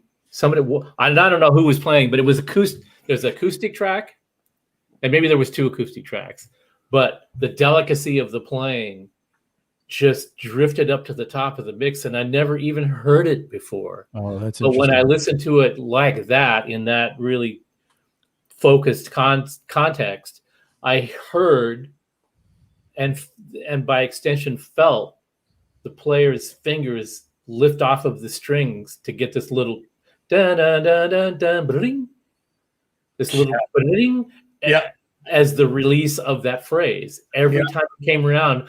Now, every time I hear that record, I only want to listen to it at home, because you won't hear it on a radio because it's all compressed out. But on a vinyl record with a tube stereo system, it just jumps out and lands in your lap and kisses you in the cheek. It's just amazing. I think that's one of the reasons why, like, if and when I teach, which is rare, I try to get a lesson with the electric guitar players that involves the amplifier, because so few people actually pay attention to the detail of how they sound based on the way their guitar and their hands are interacting with the instrument, precisely for the reason of being able to reveal that nuance in their own playing, not a copy of anybody else's nuance, but what they're actually doing. There was a dude on the Gear page about 10 years ago, and people made fun of him like people in herds tend to do, like crazy, because the guy came onto the Gear page and, a little crazy, said the amplifier is not just an amplifier, it's an ampstrument, right? And I was like, yeah, right on. Yeah. That's exactly right. Right. There ain't no electric guitar without the amp. Right? So we did this shootout with a bunch of different amp manufacturers. You guys sponsored by Guitar Player magazine in like 92 or 3 or 4, about 94, I think. And Richie Fliegler from who was at work at Marshall at the time, Yeah. was there. And then we had this sort of roundtable discussion. We were talking about guitars and amps, and the discussion was ostensibly about how the end user considers the guitar to be a craft and the amp to not be, and why people will buy guitar after guitar after guitar, but the amp is the amp. And Fliegler pipes up and he says, people think of the guitar as something that a craftsman does, and people think of the amp as an appliance like a refrigerator. Yeah. And I hadn't thought about it in those terms before. Yeah. So as soon as he said that, I just went, and it was almost like I was new enough in the industry at the time that I thought, okay, well, he's recognizing that, and everybody's kind of going huzzah, huzzah, and I sort of like have been trying to figure out what it is that people are sort of dismissive about amplifiers when it's the key thing. You can't play a violin without a bow. Why would you play? You can't play electric guitar without an electric guitar amplifier. They are of a piece. They are one instrument. The bow isn't a separate instrument. Well, Right. This is really cheap of me, but I believe that it boils down to the desire to simplify the instrument down to, these guys who talk about purity of the instrument when we're talking about an electric guitar, which of course is insane and ridiculous. But I think that simplicity of thinking of it as an appliance makes it easier for them to not have to work at a sound beyond something that they've already heard before and are simply trying to ape. I think that's sad, but it's not sad for everybody, but it's sad for some people who should be really following a more musical path than playing super hot licks that everybody else plays. But David, I actually have a question. I want to get a little shout out to Cristobal in Mexico. Hey, dude. Oh, there he is. Welcome to the party. We got a guy. Yeah, same here. Hi, Cristobal. So David, I want to know something here. Do I use a drive pedal behind the fuzz? Wait, can I just say no to that? BMO, no, I don't use a drive pedal. I almost never use a drive pedal, although occasionally I'll back down a fuzz to treat it like it was a drive pedal. But I really use the amplifier I use the amplifier's gain range. That's normal for me. And the fuzz is just slamming the living shit out of the front end often. Sometimes I don't slam the front end. Sometimes, like at home, I'll actually turn the volume down a little bit if I want to hear really clear detail in some of the fuzz. But most of the time it's crunching up and there's no drive pedal because I have some because I've been playing guitar for whatever, 50, 60 years or whatever it is. But I don't really use them. I've never depended on them. I don't really use That's interesting. Huh. You were saying, Joe? Joe was on. Yeah. It was, well, David, how old were you when you started playing electric guitar? I think that I started playing guitar. I think I was in the 11, 12, 13 range playing guitar, not electric. When did you start playing? I think I was like 11 or 12 playing acoustic because my mom chose that I should play flamenco guitar, so I took flamenco lessons for a year and a half or something. But when you started playing the electric guitar, did you go through a period where you were kind of just buying the gear of the guys that you dug, or were you, from the beginning, were you going, No, I have ideas? I didn't really know enough to do that. Actually, so when did that happen? I think it didn't happen. There was a period of time where I didn't have an electric guitar. This period where I actually just stopped playing out, and I was, like I said, 16 and a half or something like that. I don't think I played another gig until I was 20. And that period, I just didn't care. and Okay.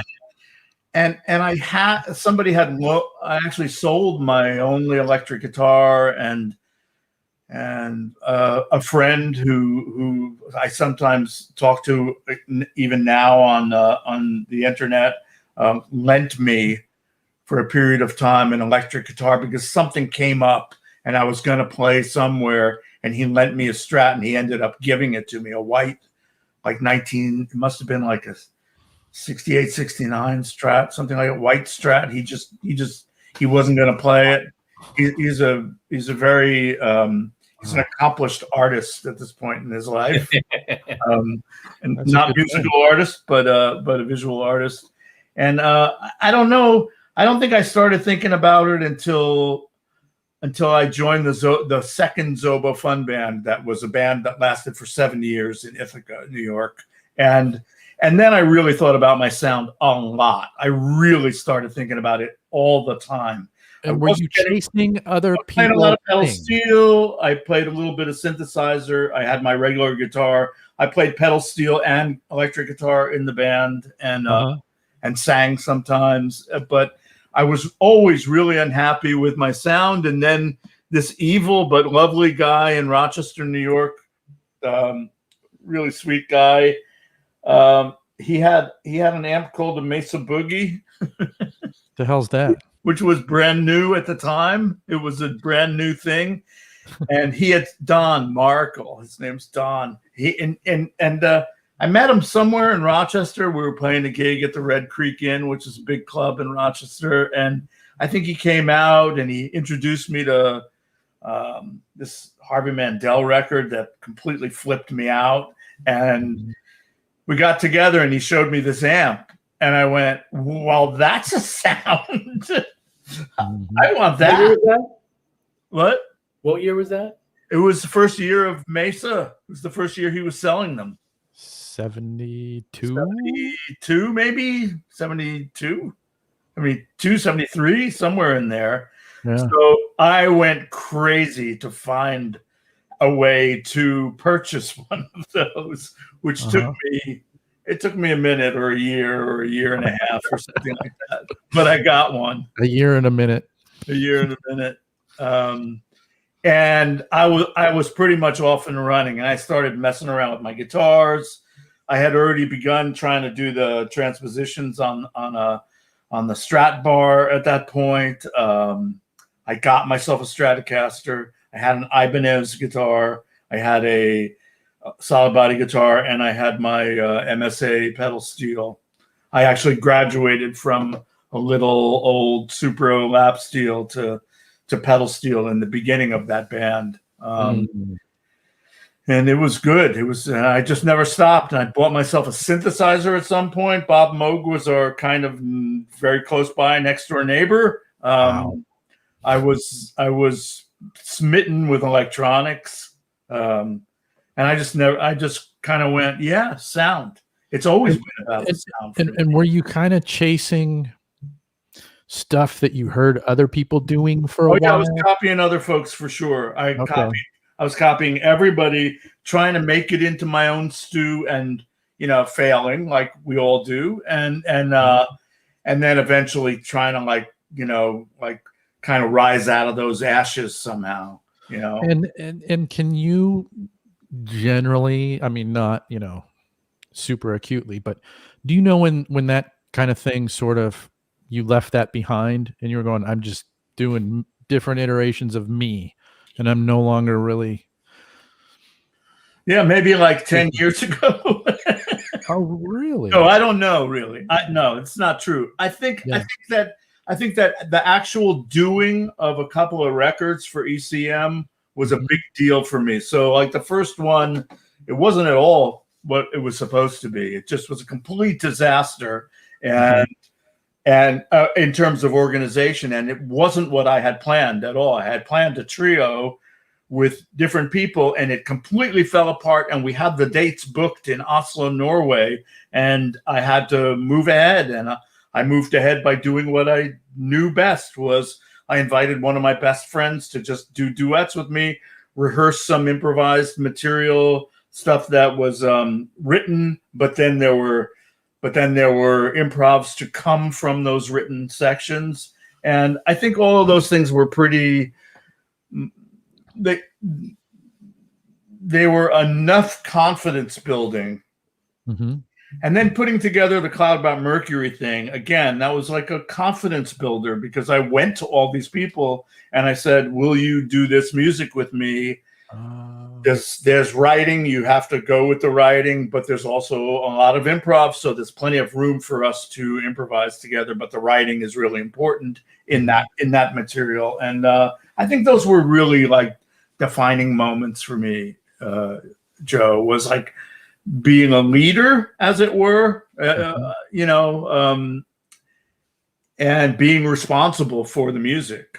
And did that feeling happen like when the record is done, or was it during the process? No, I can go back into writing stuff for Zobo Fun Band. Some of the material that we barely ever played because it was strange and a little bit maybe difficult in the context of the fact that there was a really single great songwriter in the band, singer and songwriter, who was brilliant, and he was prolific, and he was really the centerpiece of the band. I wrote some and I sang some, but there were a couple of pieces that I experimented with in that band that told me, oh, this is a really good path for me. And I've got a thing. What's that? I've got a thing, whatever that means. I smell a path. This was more like, I think that's a white flag for me to walk towards over there. I'm pretty sure I see that flag. And I had some good, my teachers were really important to me, especially John Abercrombie, who was unbelievably supportive. I mean, that's not a bad teacher to have. He was so good. He was such a good guy, and he was so sincerely supportive. That really means a lot, I think, to young players. It's like having somebody who that they look up to you, and you're telling them, dude, I mean, go ahead. You got it. You got this shit. You can just do it. To get that from that was really important to me. And couple of things along the way. I sent some material to a record label while I was in the Zobo Fun Band, just on a lark, just to see some of the weird material. I sent two of those pieces to, I can't remember the name of the record company, but it was guided by Gil Evans, and the guy from the record company actually called me in Ithaca, New York, and said,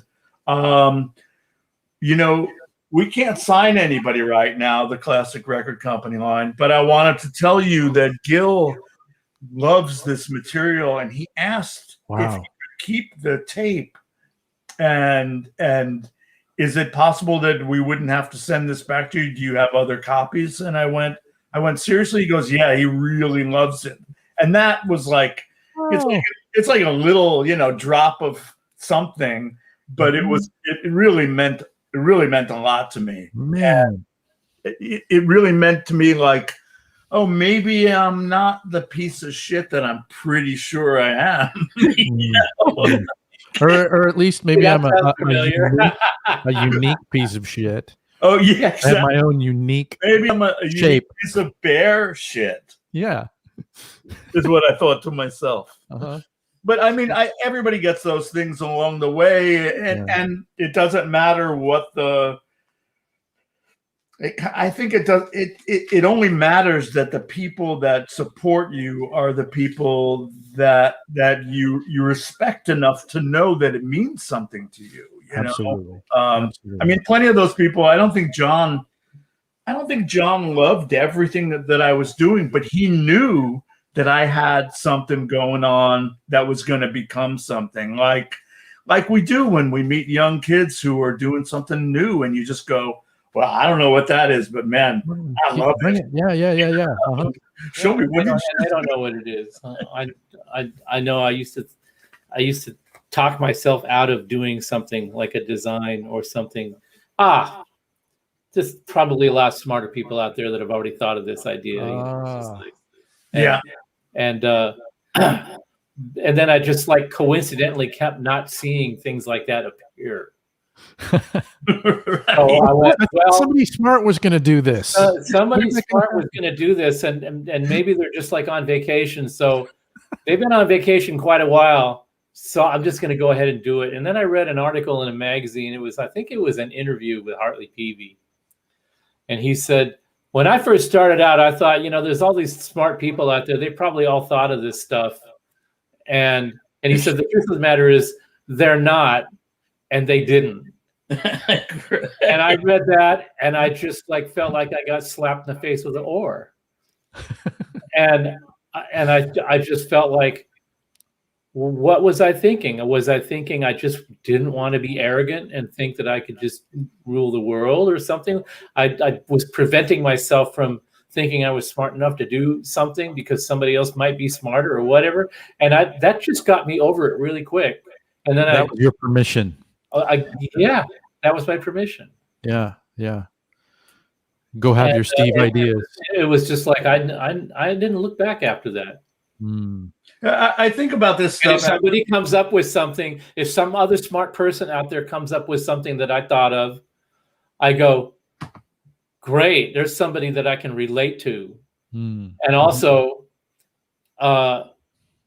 if they were thinking of something that I was thinking of and proceeded with it, and I was like dragging my feet a little bit because I was thinking, is this the right iteration? Could I just push this envelope a little farther? Well, if they did it, then I absolutely definitely could push the envelope a little farther, because then I was sort of freed of the obligation to execute on the thing that I wasn't 100% sure about. But once somebody else was 100% sure about it and went ahead and proceeded with it, then I go, yeah, it's pretty much what I thought. And you know what? And it really does need to go from here to here. Yeah. That's interesting. It's like Steve. And that started happening a bunch. Yeah, remember when we were talking about that idea of these things that would come out that are kind of goofy, but we'd say somebody needed to do that. Somebody needed to do it because it opened that door to be built on. Like somebody needed to do that goofy thing that everybody's going, oh well, yeah, that kind of. Either that or execute an idea that you have and it flops, and they saved you the effort and the humiliation. Thanks for taking that bullet. Yeah, exactly. That happens. That stuff is true. Yeah. Go ahead. Oh no. Sorry, Steve. I was going to go back to asking David about this evolution of the gear thing, because when we're kind of talking about, what makes David unique, and we're talking about the career track and all the genres and, all the work that you've done, like the gear concept is as unique as your playing. And, they kind of get carried together somehow, right? Because an instrument is technology. The electric guitar instrument starts out with complexity because it's not just the guitar, it's the guitar and the amp.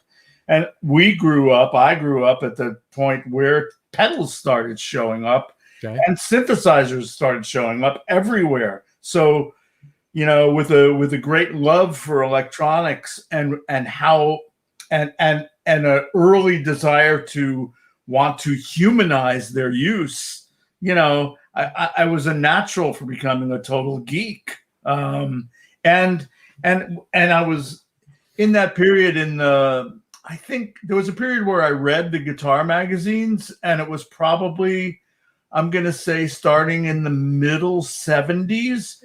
And I would see all this stuff and I'd go, well, that's amazing. I got to try that. And why didn't they do this? How come they didn't do this? Why is like Steve thinks, why has no one made this thing? Yeah. And I gravitated towards people who were designers. And some of it was just magnetism, I think, the fact that a buddy of mine in high school years, became one of the early most important designers at Lexicon Corporation was totally happenstance. It just happened. That's what he did. I thought he was tripping all the time. Turned out he was a genius, and he was tripping all the time. He was tripping all the time. But then he stopped, and he just went straight for the genius stuff, and he went into engineering. And he brought me over the first prototype of the Lexicon primetime delay. I can't believe that. From What luck, Boston to my house in Ithaca, and said, "You should play with this thing, David." Yeah, dude. I know, right? It's not really sensible. But how did that happen? And because it happened, I had a connection with Lexicon. And when I found out that there was a possibility that I could get a looping device that was way better than these 2-second things that MXR was making up in Rochester, David, introduced me to Gary Hall. He said, "Oh, he's at Martin Audio. You should call him at Martin Audio. He works there in New York." And so I called him, and he said, "Yeah, I'll make you one." And I went, "Oh shit! Now where do I find the money for this, honey? Do you have any dough?" Right. Better take some wedding gigs. Better. No, I did some programming. That's what I did. You had a term. You had a term that you used on me early on. Before we met, I'd been hearing about you from mutual friends. I think it was probably Paige Hamilton that would Paige for sure. Kept telling me that I need to meet this guy. And it probably took 2 years for that to transpire, a year or two. And I think you just sort of got tired of waiting and bought a used Pitbull 45 off of eBay or something like that. Yes. And then that's when the sparks really started happening. I think that's when you contacted us. I did. I freaked out because I played because that guy sent me that amp in a box, and I forgive him. I do. He sent it. I asked him to pack it professionally. I'd never bought anything on the internet before, ever. I bought this amp used, and I thought, because Matt Henderson had one similar to it, but this was more classic amp. He had one, and he left it at my house, and I was like, damn, what is happening with this thing? So I saw this used one for like 600 something bucks, and I went, shit, I've never done this before. Guy promised me he would pack it professionally. This is a good story.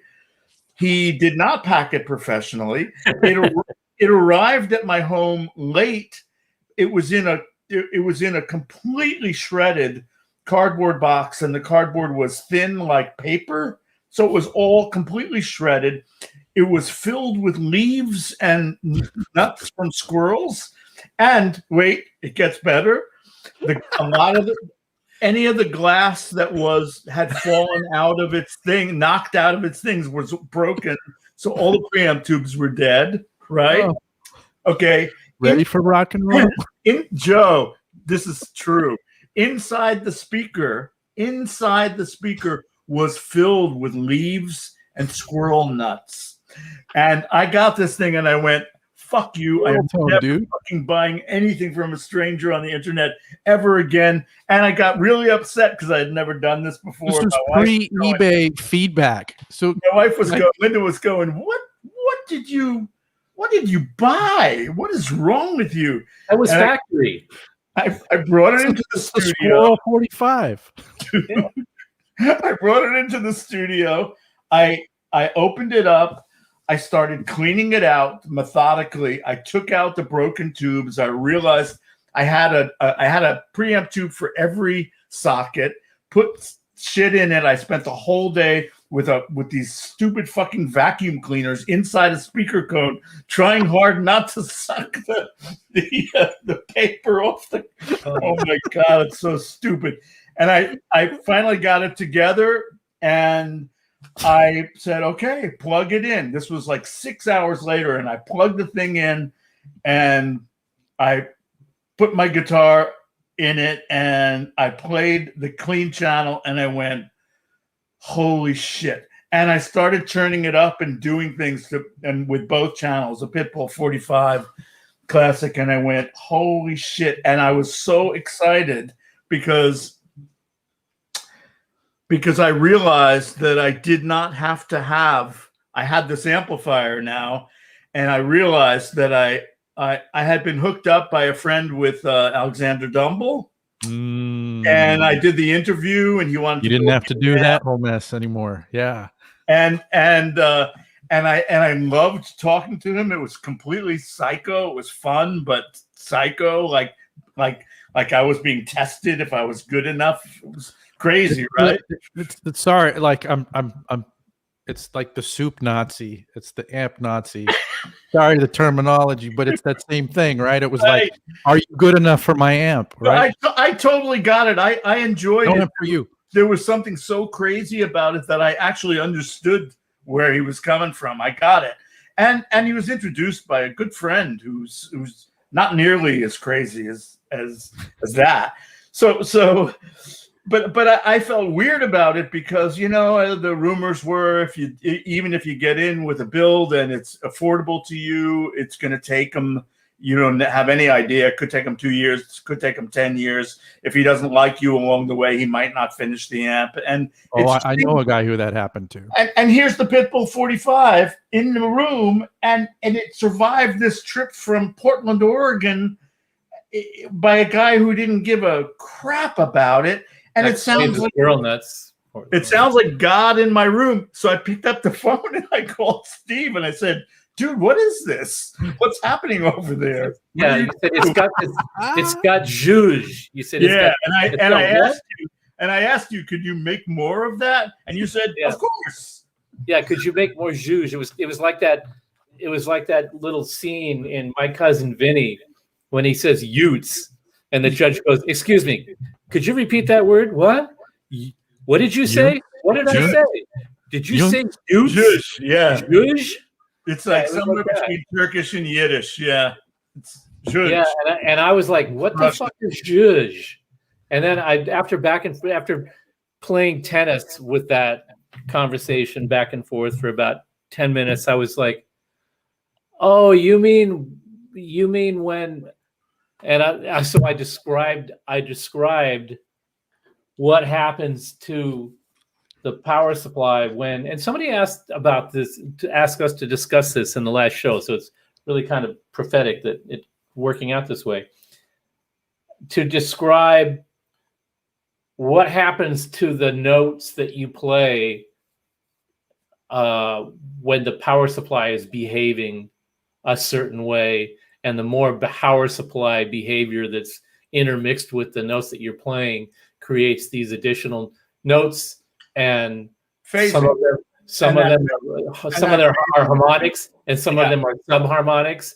And then when you're pushing the power supply to its max, it starts not being able to filter so well. And so some of the 120 hertz frequency response, the 120 hertz ripple in the power supply gets exposed because the capacitors aren't big enough to filter it out. So they blend in with the notes more. And then, so you hear this, somebody else playing inside the amp playing along with you, only they're different notes. And sometimes they're a little Those are the squirrels. Even harmonics. They're odd actually they're even harmonics. They're not odd. Odd harmonics would sound like a chord, but the even harmonics sound like a chord being played sort of wrong, but it's sort of cool.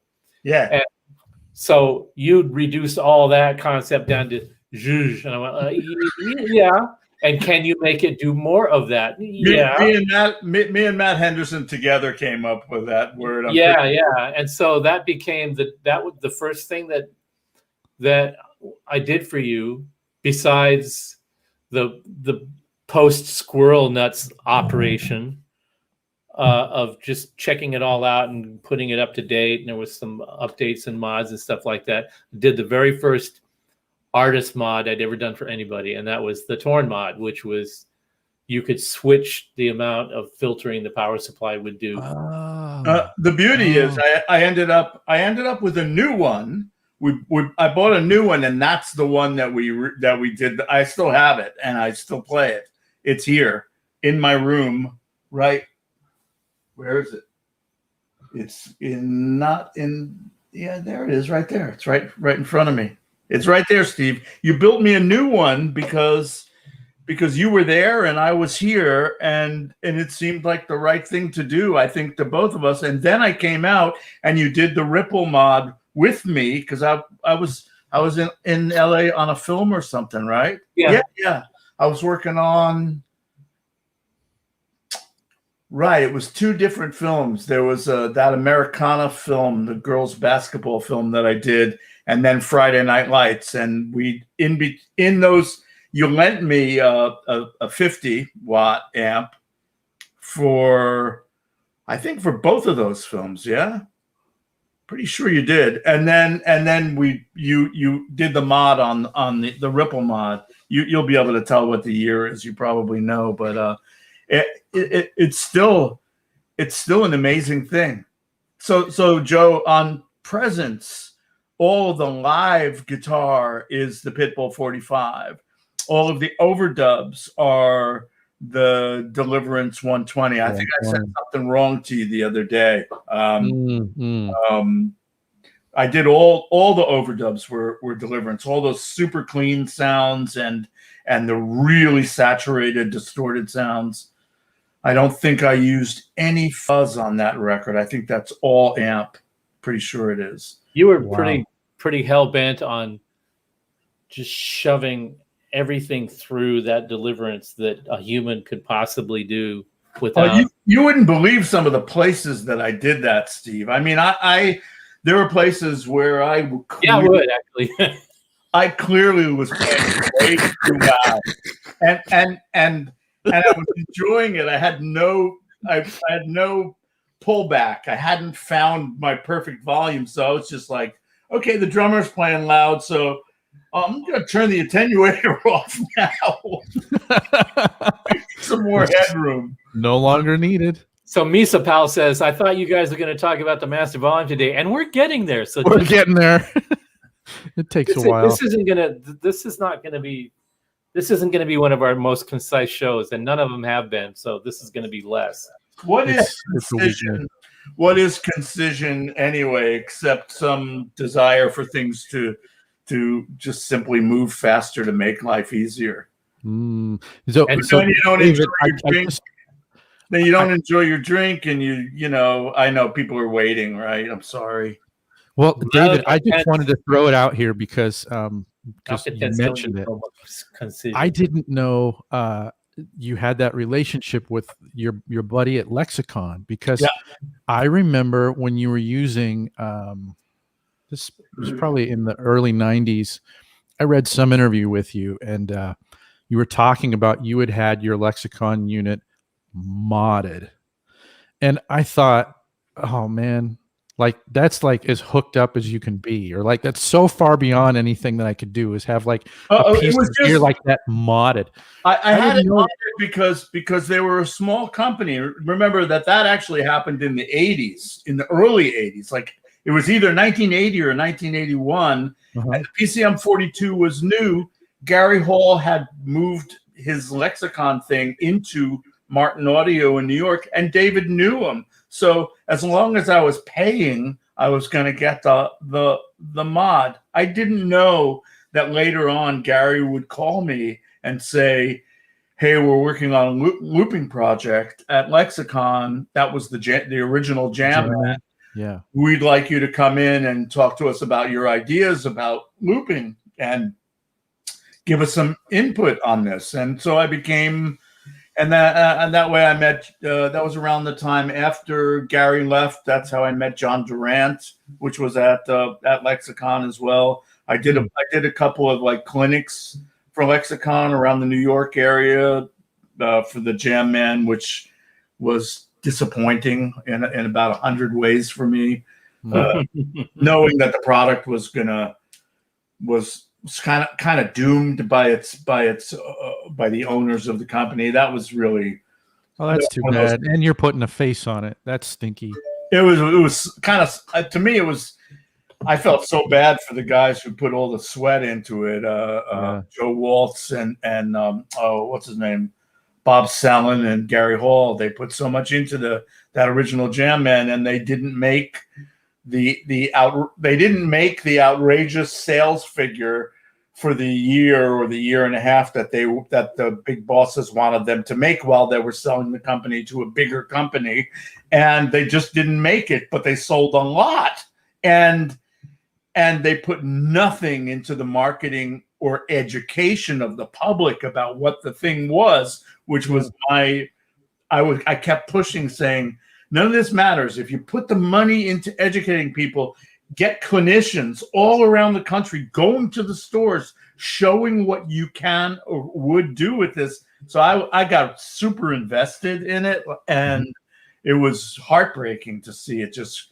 crash. But it's happened now in looping devices. I watched it happen hideously all through through the year 2000, and then I mostly gave up, except for ranting to people about it occasionally in public. And sometimes I still consult to people on looping devices, but not really that much. And it's all disappointing because I have I have my own ideas about what still hasn't happened. Oh, see, I wondered about that. I wondered if you felt like the technology for your uses is mature and you're fine with where your rig's at. And it is different. It is different, but yeah, it is mature. But I'm not like I have really specific ideas that I've had for a really long time, and I've written about them, and I've written papers for manufacturers on them, and those manufacturers have invariably, nothing to do with me, we hope, gone out of business or got bought by a bigger corporation, and then all of the creative team leaves the company, right?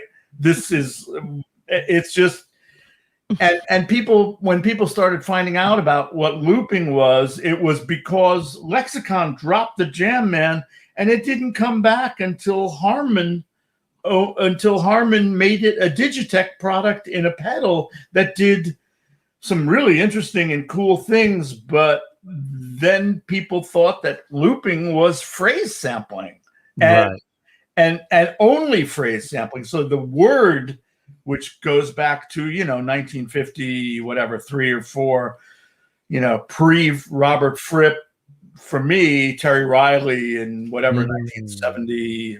Was it 70, 69, something like that, when after he wrote in C, and then he did the name of the Poppy No Good and the Phantom Band. That's incredible stuff. It's very disappointing to be in those spots and not really have enough influence to. If I had been a rock star and I had shit going on with those companies, if I had been an Eric or Steve Vai or had some kind of play Jeff Beck or somebody like that in that zone, maybe I could have gotten something done. And I did get some things interesting done, some elements of the Echoplex Pro, that's important. I almost think that the idea of looping, whatever you're going to conceptualize it as being, whether it's phrase sampling or, being much wider, is it a thing that, to me, it's sort of a niche-y thing to do. Like that, it would be a real trick to market it to, learn your Clapton and Van Halen licks and learn your looping shit. You know what I mean? It's kind of like the people that I know who get deep into looping they're almost like a different breed, Their minds work a little bit differently. I think that there is a breed now, and I think I see that as being very good. There's been a plethora of products that are really interesting, and they just keep coming. The new Lupe from France is an amazing box based on the Echoplex Digital Pro. The Blooper from Chase Bliss is clearly a powerhouse, and it's a big business now. And That's great. and it has become creative again. And I don't know if Joel was bullshitting me or not. I don't think he was, because I don't think it's his style. But when those guys came out here, the Chase Bliss guys came out to my house to show me Knobs, and Joel Corte came out to show me the blooper. And they didn't want to talk about it. They just wanted to come over, show me, watch me play it, hang out, talk about it. The first thing that they did was they took me out, and this was really, even if I'm cynical and I don't always know what to believe of what people say sometimes, the first thing they did was Joel made me go out to breakfast with them, and he said, the reason we have a blooper is because of you. And that felt really good when they sold like 80 gazillion pedals on the day that they announced it, and people went nuts about it, and they went nuts about it because it was creative. That's really Now, why is he saying that it's because of you? Is it just because of the influence that you because had? of the influence and because they read this rant that I wrote that lives on the gear page, but I had it on Facebook, and it got repeated a lot across Facebook at the time that I wrote it in 2015, when I woke up and I got really pissed off at the industry for turning looping into an Ed Sheeran, live multi-track recording of a song you already know thing. When I just want somebody to go listen to Terry Riley in 1970 or Fripp in 76 or whatever it was, or me anytime from these periods. Like, just the thing that it's not niche though. I don't think so much. I think, but you're a unique participant in that genre, in that the conscious level that you operate on when you're doing a live performance and looping is entirely on another level than anything else I've ever heard. And what you hear other people do with looping, even if they're being creative, I still hear these layers being created and melodies and rhythms played on top of that. Yeah, that phrase manipulated to a certain degree. But what you do is you create a space that has it's a wide piece of space, and anybody that chooses to get on that gets transported, and that's an entirely different listening experience, either listening to recorded stuff or listening to you play live. It's an entirely different experience than anything else I've ever heard anybody else do in that style of performing and creating, because it's much more spontaneous. It's much more up to the listener to allow themselves to get engaged, because it's not that easy to do.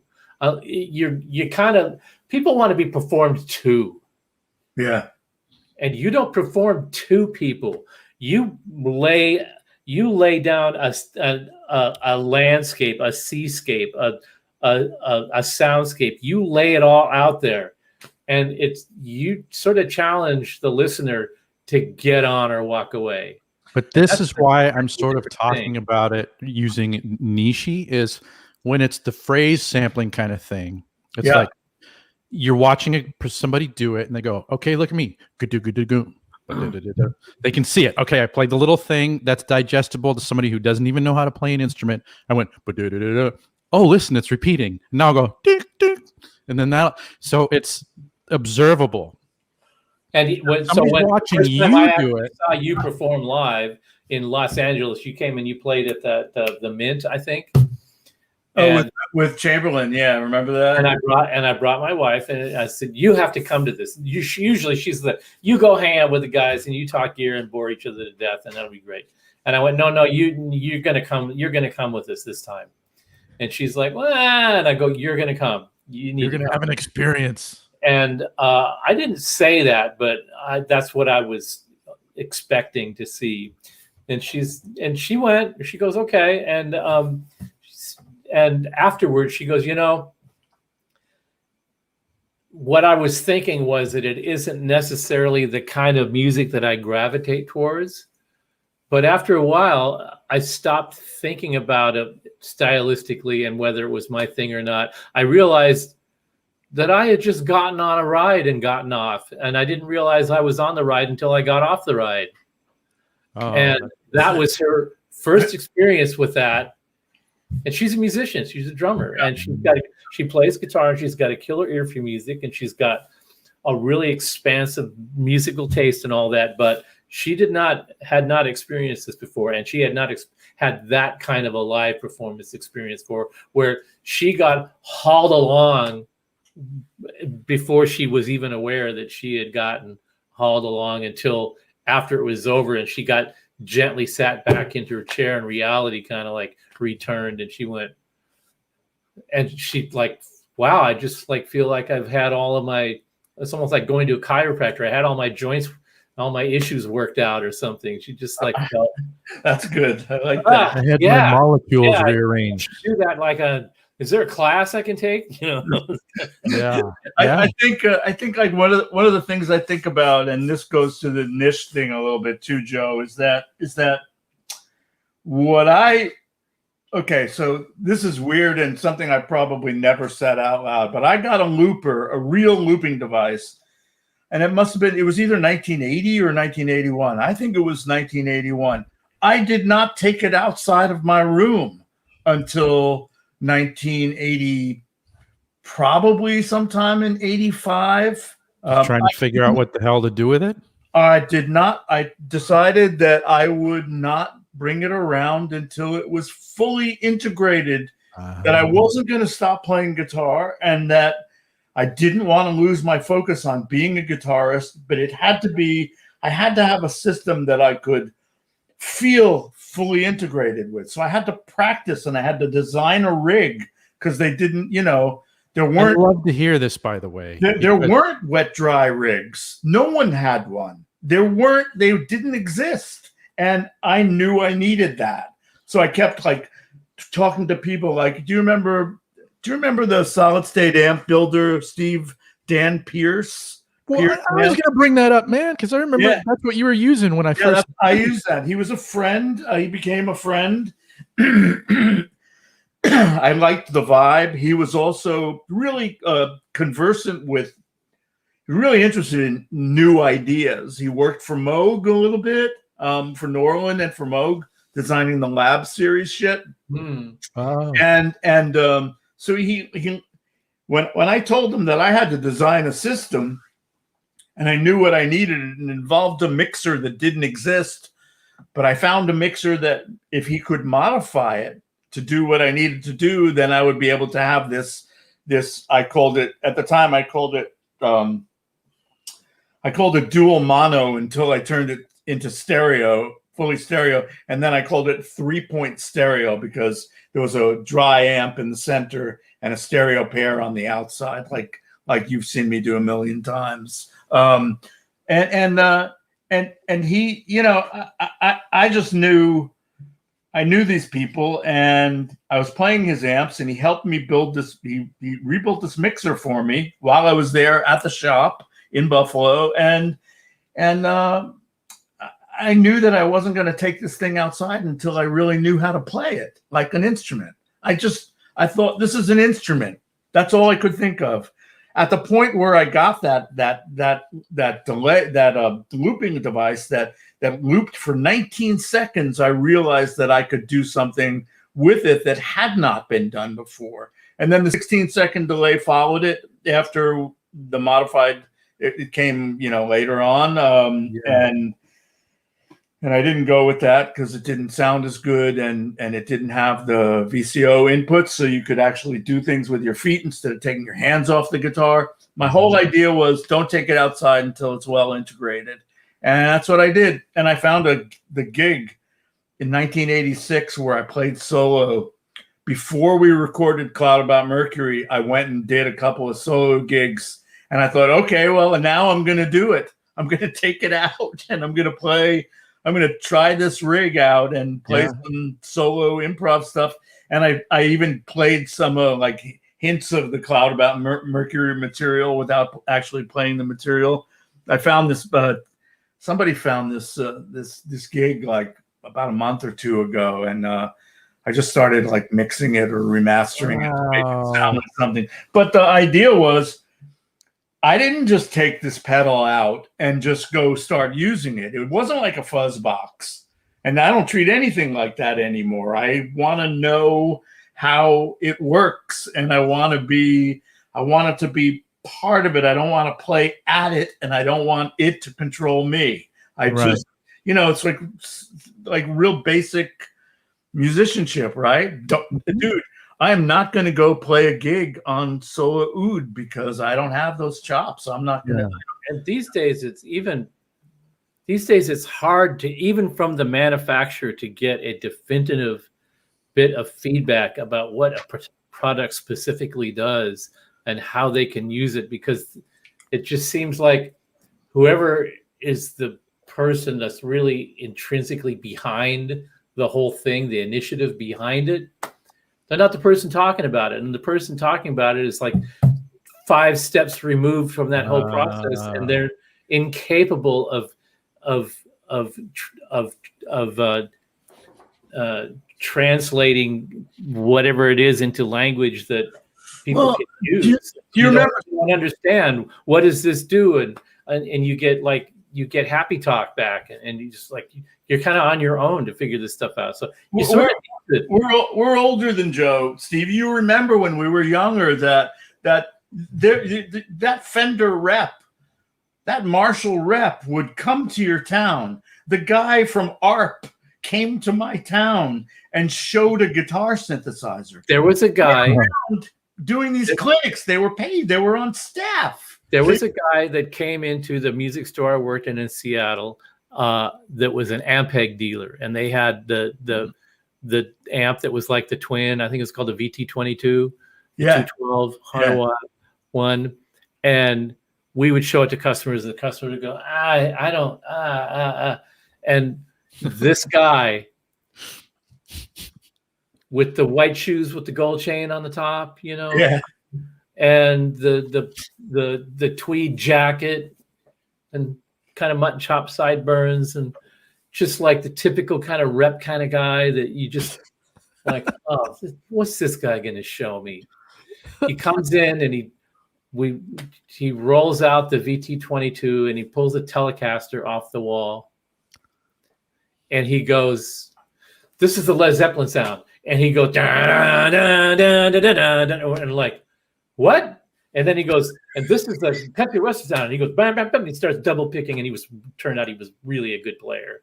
And he went through the whole plethora of sounds that he could drag out of this Ampeg amp, that from the time that he left, I was never able to recreate it myself.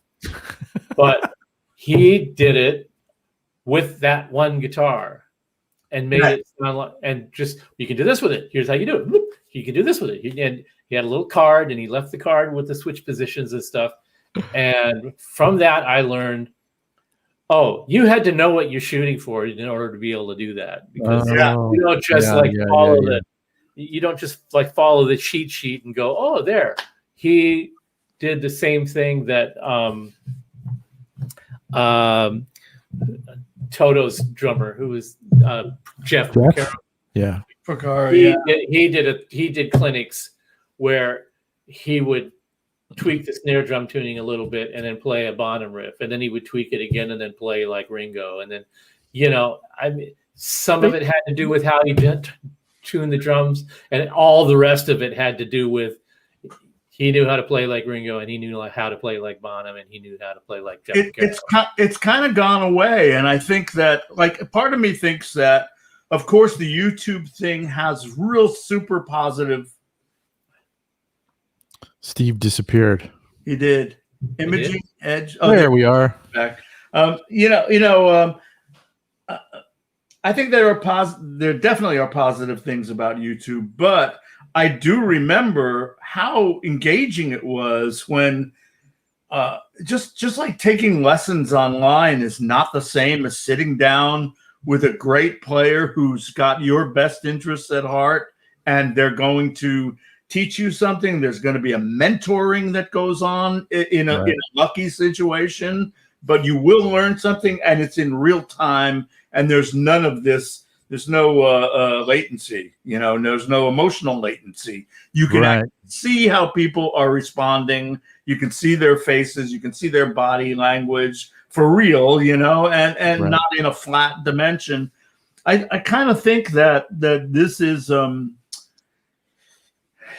it's something that went away in the manufacturing industry of musical instruments, and I think it's missing, because I remember as a kid when the Hagstrom guy came around, right? Was at the music store showing all of the Hagstrom guitars, and it was a motherfucker player. And the Fender guy was always like, wow, what the hell is he doing? And they'd show you this stuff, and you'd be like, I want to buy that, because, and I think it's different now. I think that the YouTube thing, I think even in the 80s and 90s, people were still doing clinics. Drummers more than anybody else, because the drum industry really took off in the 90s really seriously, and there were constantly almost every drummer I know was doing clinics. Oh, I would go see them. Yeah, me too. I went to see all those clinics, the drummer clinics. Me too. Such a fan. The foundation of that is having a place to go, and the independent retail shops were the places that stuff happened. Yep. And if it doesn't happen that way, then it has to be like a little sort of has to be actually couched as a concert, and you have to basically book it on that, and then you have to get people to pay to come and see the concert. Yeah. But it's not really like a concert. It's like an education, and people want to be educated. And you used to be able to just go to a music store and be educated. Yeah. And that's that was part of the service that the store provided. And now it either happens in a school, but then the musical instrument makers don't benefit in the same way when it's in a school as when it used to be in a store. And I think that sense of, I know that YouTube creates a community, but I do feel that I personally just feel that there's something goes missing. Here's what goes missing. I can tell you what goes missing. There's two things. First of all, yep, the guys that are really doing the most of that are doing so many of them. They're like bang, bang, and if they're good at it, if they get a lot of hits, a lot of people watching it, a lot of likes. I mean, Jesus, we did the PS 100 with Pete Thorne, and it's just like it's 26,000. And Pete just sort of scratched the surface of it, and he did a better job than a lot of people do demonstrating that thing, and still scratched the surface. Not because he wasn't informed, not because he couldn't go deeper, but because there's just too much stuff to cover. And the guys that don't do it as well as he does, they don't even know what the features do. And they don't have the time to learn it, just like they don't have just like the guys in salespeople in stores don't have time to learn 150 SKUs a week, So this is where the guy that's demoing the deliverance module for the Synergy product, the Synergy project, he's demoing the deliverance module, and he's turning the presence, the presence control up and down, and calling it the boost. This is the boost. This is the mid boost. It's not the mid boost, and it's switchable. It's part of the EQ. It's the presence and depth controls. And this is the high boost, and this is the low boost. Nowhere on the product does it say boost. Where did you get the word boost? Oh, that's what came to us from the somebody else in the chain of failed information. Oh, man. And then the guy that did the ultra lead is meticulously moving the fader, the sliders on the ultra lead module up and down, each one to show what they do. And the switch, the 3-position EQ switch is in the middle position, the off position. And dude. I'm looking at that and I'm Dude. going, all right, I can't murder the guy because he's, it's his gig. He's trying. He's actually doing a bang up job overall. But I mean, there's this key thing about this product that he's going, check out how this works. And it's not even turned on. Yeah. And not only did anybody not notice that, but the comments below it were like, yeah, I really like it when he like scooped out the EQ. You see it, you hear a V. You see a V, you hear a V. Thank you very much. Oh man. Available at a retail outlet near you. And I'm What just are you like, gonna do? What are you gonna do? what are we gonna do is we try to like go, okay, we got to get out. We got to just sit down and show them. But then, I mean, there were like 10 additional topics the subtopics of 2 key topics that we were going to cover tonight. They weren't actually essential to cover. We can do it on another show. It'll be fine. But this isn't a product demo project. This is a conversation between players and artists and producers that are also players and artists that are also producers and players, and just like sharing experiences and kind of like talking to people out there and sort of demonstrating to them that we're just like you guys. We're just curious like you guys. We're amazed just like you people are, and we're like driven to go to the next thing just like you want to see somebody do, and we want to do that too. And it's always going to be like a 2 or 3 hour conversation, because on top of all that, what you people that are listening to this don't know is that David and I have been friends now since that first encounter was in the Burbank factory, which we moved there in 2001, I think. So it had to be 2004 or 5 when we first met, maybe 3. Maybe 2003, I think, Steve. Yeah. Okay. So almost 20 years. Yeah. And Wow. we haven't actually had more than a 5-word text between us on 5 occasions since COVID started. Since the pandemic, yeah. The pandemic. You've done 30 projects since then. More. At least, yeah. Yeah. I mean, the last time I really had a deep conversation with you about projects, the defining thing that you said that I just like stuck with me to this day is that Drew Barrymore thought you smelled great. She did tell me. She gave me a hug one day and went, "Oh, you smell great," and just offhand said, "You smell great," and walked away. And I was like, "Well, okay." But I also, the more important part of our relationship is that I had her at the scene that I was working on her film.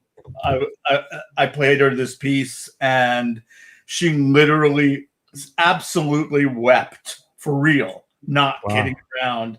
And her assistant, her PA, didn't know what to do.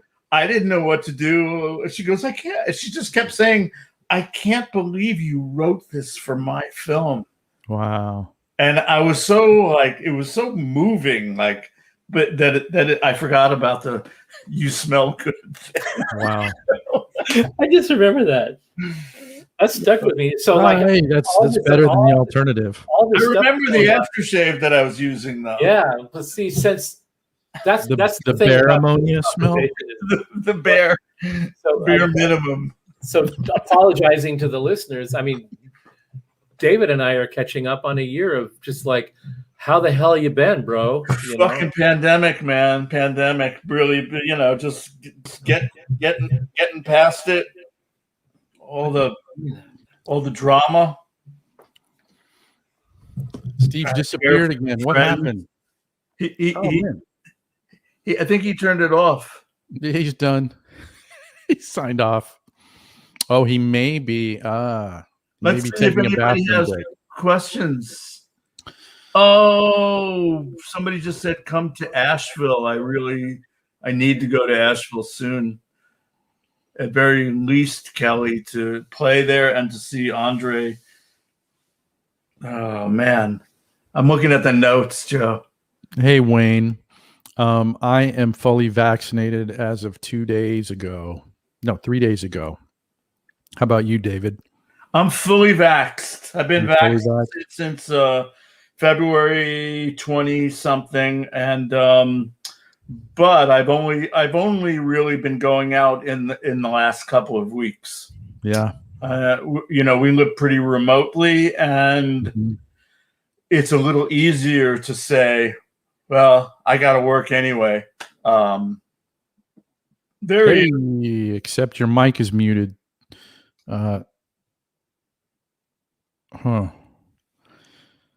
Steve, if you can hear me. No, Tyler, it hasn't come out because we use too many cameras, and I haven't been able to get through all the material yet. Hi, Fro. What's up? Wait a minute, Fro. Yeah, he's right Hey, there. man, where you been? I must text you, my friend, and There see we how go. you guys are doing. Say hi There, to your Steve, I heard you. Can you hear queen. me now? Say hi to your queen, dude, and see you soon. Steve, I did hear you for a Steve second. can't hear us.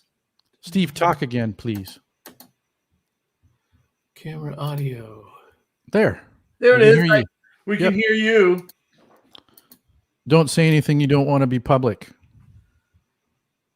All righty. Coming to Asheville, Kelly. Will Yes, happen. I hope so. Nice, Wayne. You got one in. When's your second? Yeah, I actually thought I was really worried about my second shot because the first one kind of it kicked my butt a little bit, but the second one I really got away with it. I was completely fine. I had a little reaction at the first one and a little reaction at the second one. They were both Moderna. Yeah, me too. I think yeah. all three of us were Moderna. Actually, I know Steve.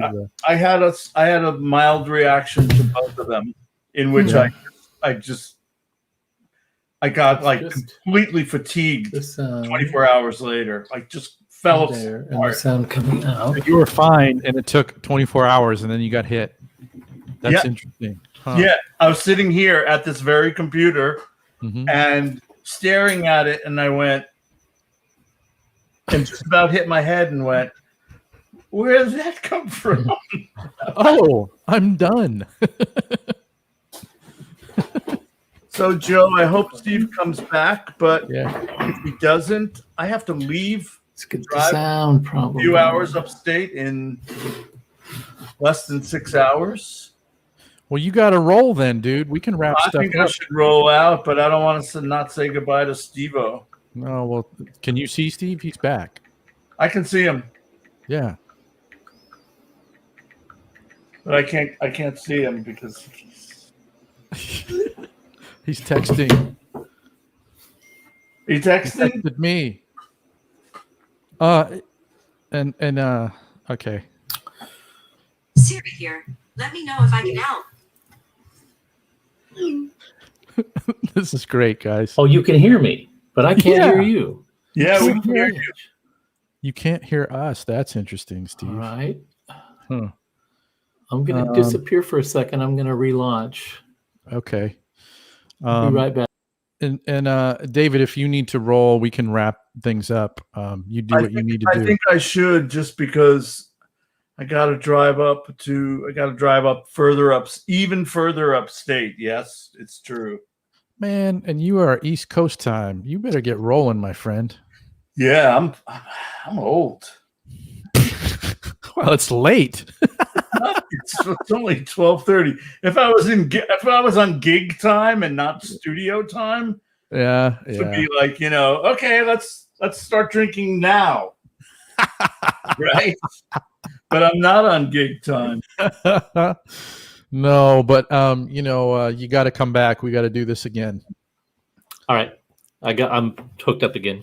Can you hear us? Steve, Okay, so David Steven, needs to roll. I'm gonna go to get some sleep so I can drive to my son's house in less than 6 hours from now.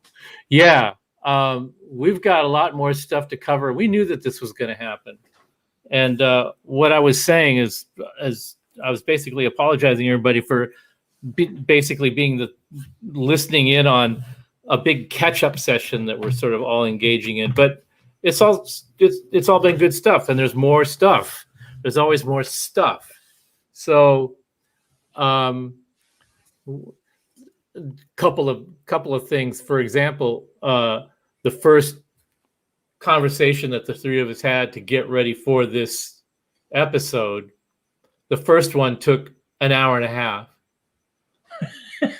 And then David and I talked for 2 hours a couple days ago. Between just you and Joe tells me that took 2 hours. So that's just the nature of this thing. We've got a lot of stuff in common and a lot of stuff that we want to cover, and we're definitely going to do this again. So there is going to be a part 2 coming. It probably won't be the next episode. We'll use the next episode to catch up on some of the techno stuff that we wanted to talk about, like the master volume and how power amps behave and stuff like that. Hey, Steve. Yeah. Save some of the power amp stuff for me, because I still want to talk about using amps and talk and maybe respond to people directly about how to get more out of their amplifiers. I'd love to do that at some point. Yeah, it never gets old, so we can do that topic over and over and over again. It does never get old, and it has different angles of application. But your particular situation is unique in that you probably have explored the fine line of that territory more than anybody else, other than me, because that's where I live, right on the cusp of where the power amp starts introducing its actual personality rather than just being an amplifier device. And that's kind of like key to the whole thing. And you've been on that train. That's why I was bringing up the last time we've actually had a real conversation, because you've been deeply involved in that and refining that and figuring out exactly where it works best for you for the better part of the last 20 years. And so, you've got a lot to contribute on that, and we need to have that conversation. Whether we could do it the next time, or we could do it a later time. It really just depends on your schedule and all the other stuff. But this is great. I had a great time. It's been great to hear your voice over an extended period of time after all this time. And I'm a little sad that we drank so little, but I'm glad that we talked. Yeah, well, and we had no fried food, Steve. The reason that I got mixed up on the Lucid, where that came from, because at the same time that you left town, a couple other friends of mine left town, and it seems like everybody I know, when they decide to leave California or decide to get sober, they call me to give me the booze that they don't want anymore. So I don't know what that says about what they think about me, but it says plenty. That says everything you need to know. Pretty much says it all, maybe. Right. So I have a tendency to go on and ramble and talk too much, and especially if there's alcohol involved, I overdo it. So it's great to have you guys just go down and discuss things that never would even occur to me. It's great. So we're going to definitely do more of this, and thank you so much for being available for this. And it's so great to hear your voice again, and give Linda our love and best regards to family. This has been a hoot. And there'll be more hoot. Do the hoot again. Hoot 2 part days, 2. 2 days of hooting, and really fun. And we should also thank all these people who have hung out for this. Absolutely. Really lovely to see that people want to hear things we have to say, or somehow partially engage in it. I keep looking over there, but it's hard to see. Well, yeah, and we had some technical difficulties and we're going to have just by way of information, every episode we're going to have technical difficulties, because why? Because we're just screwing around with junk, and we don't know how half of it works most of the time.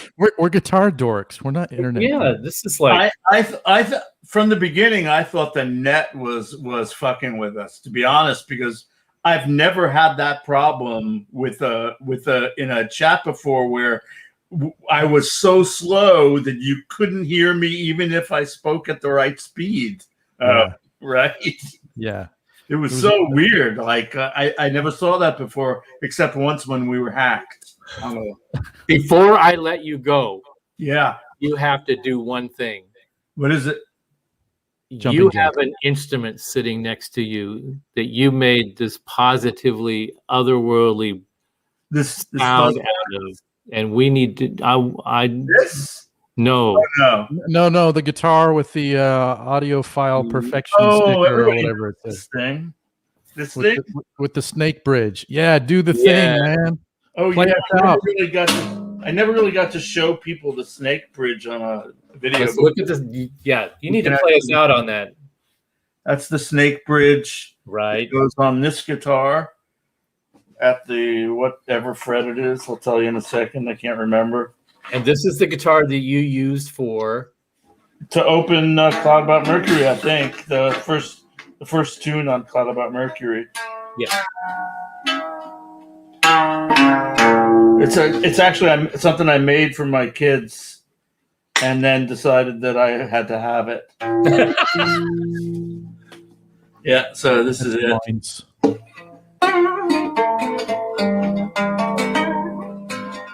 And it sounds like this. If you can hear this, I don't know. I can Yeah, hear it it sounds great.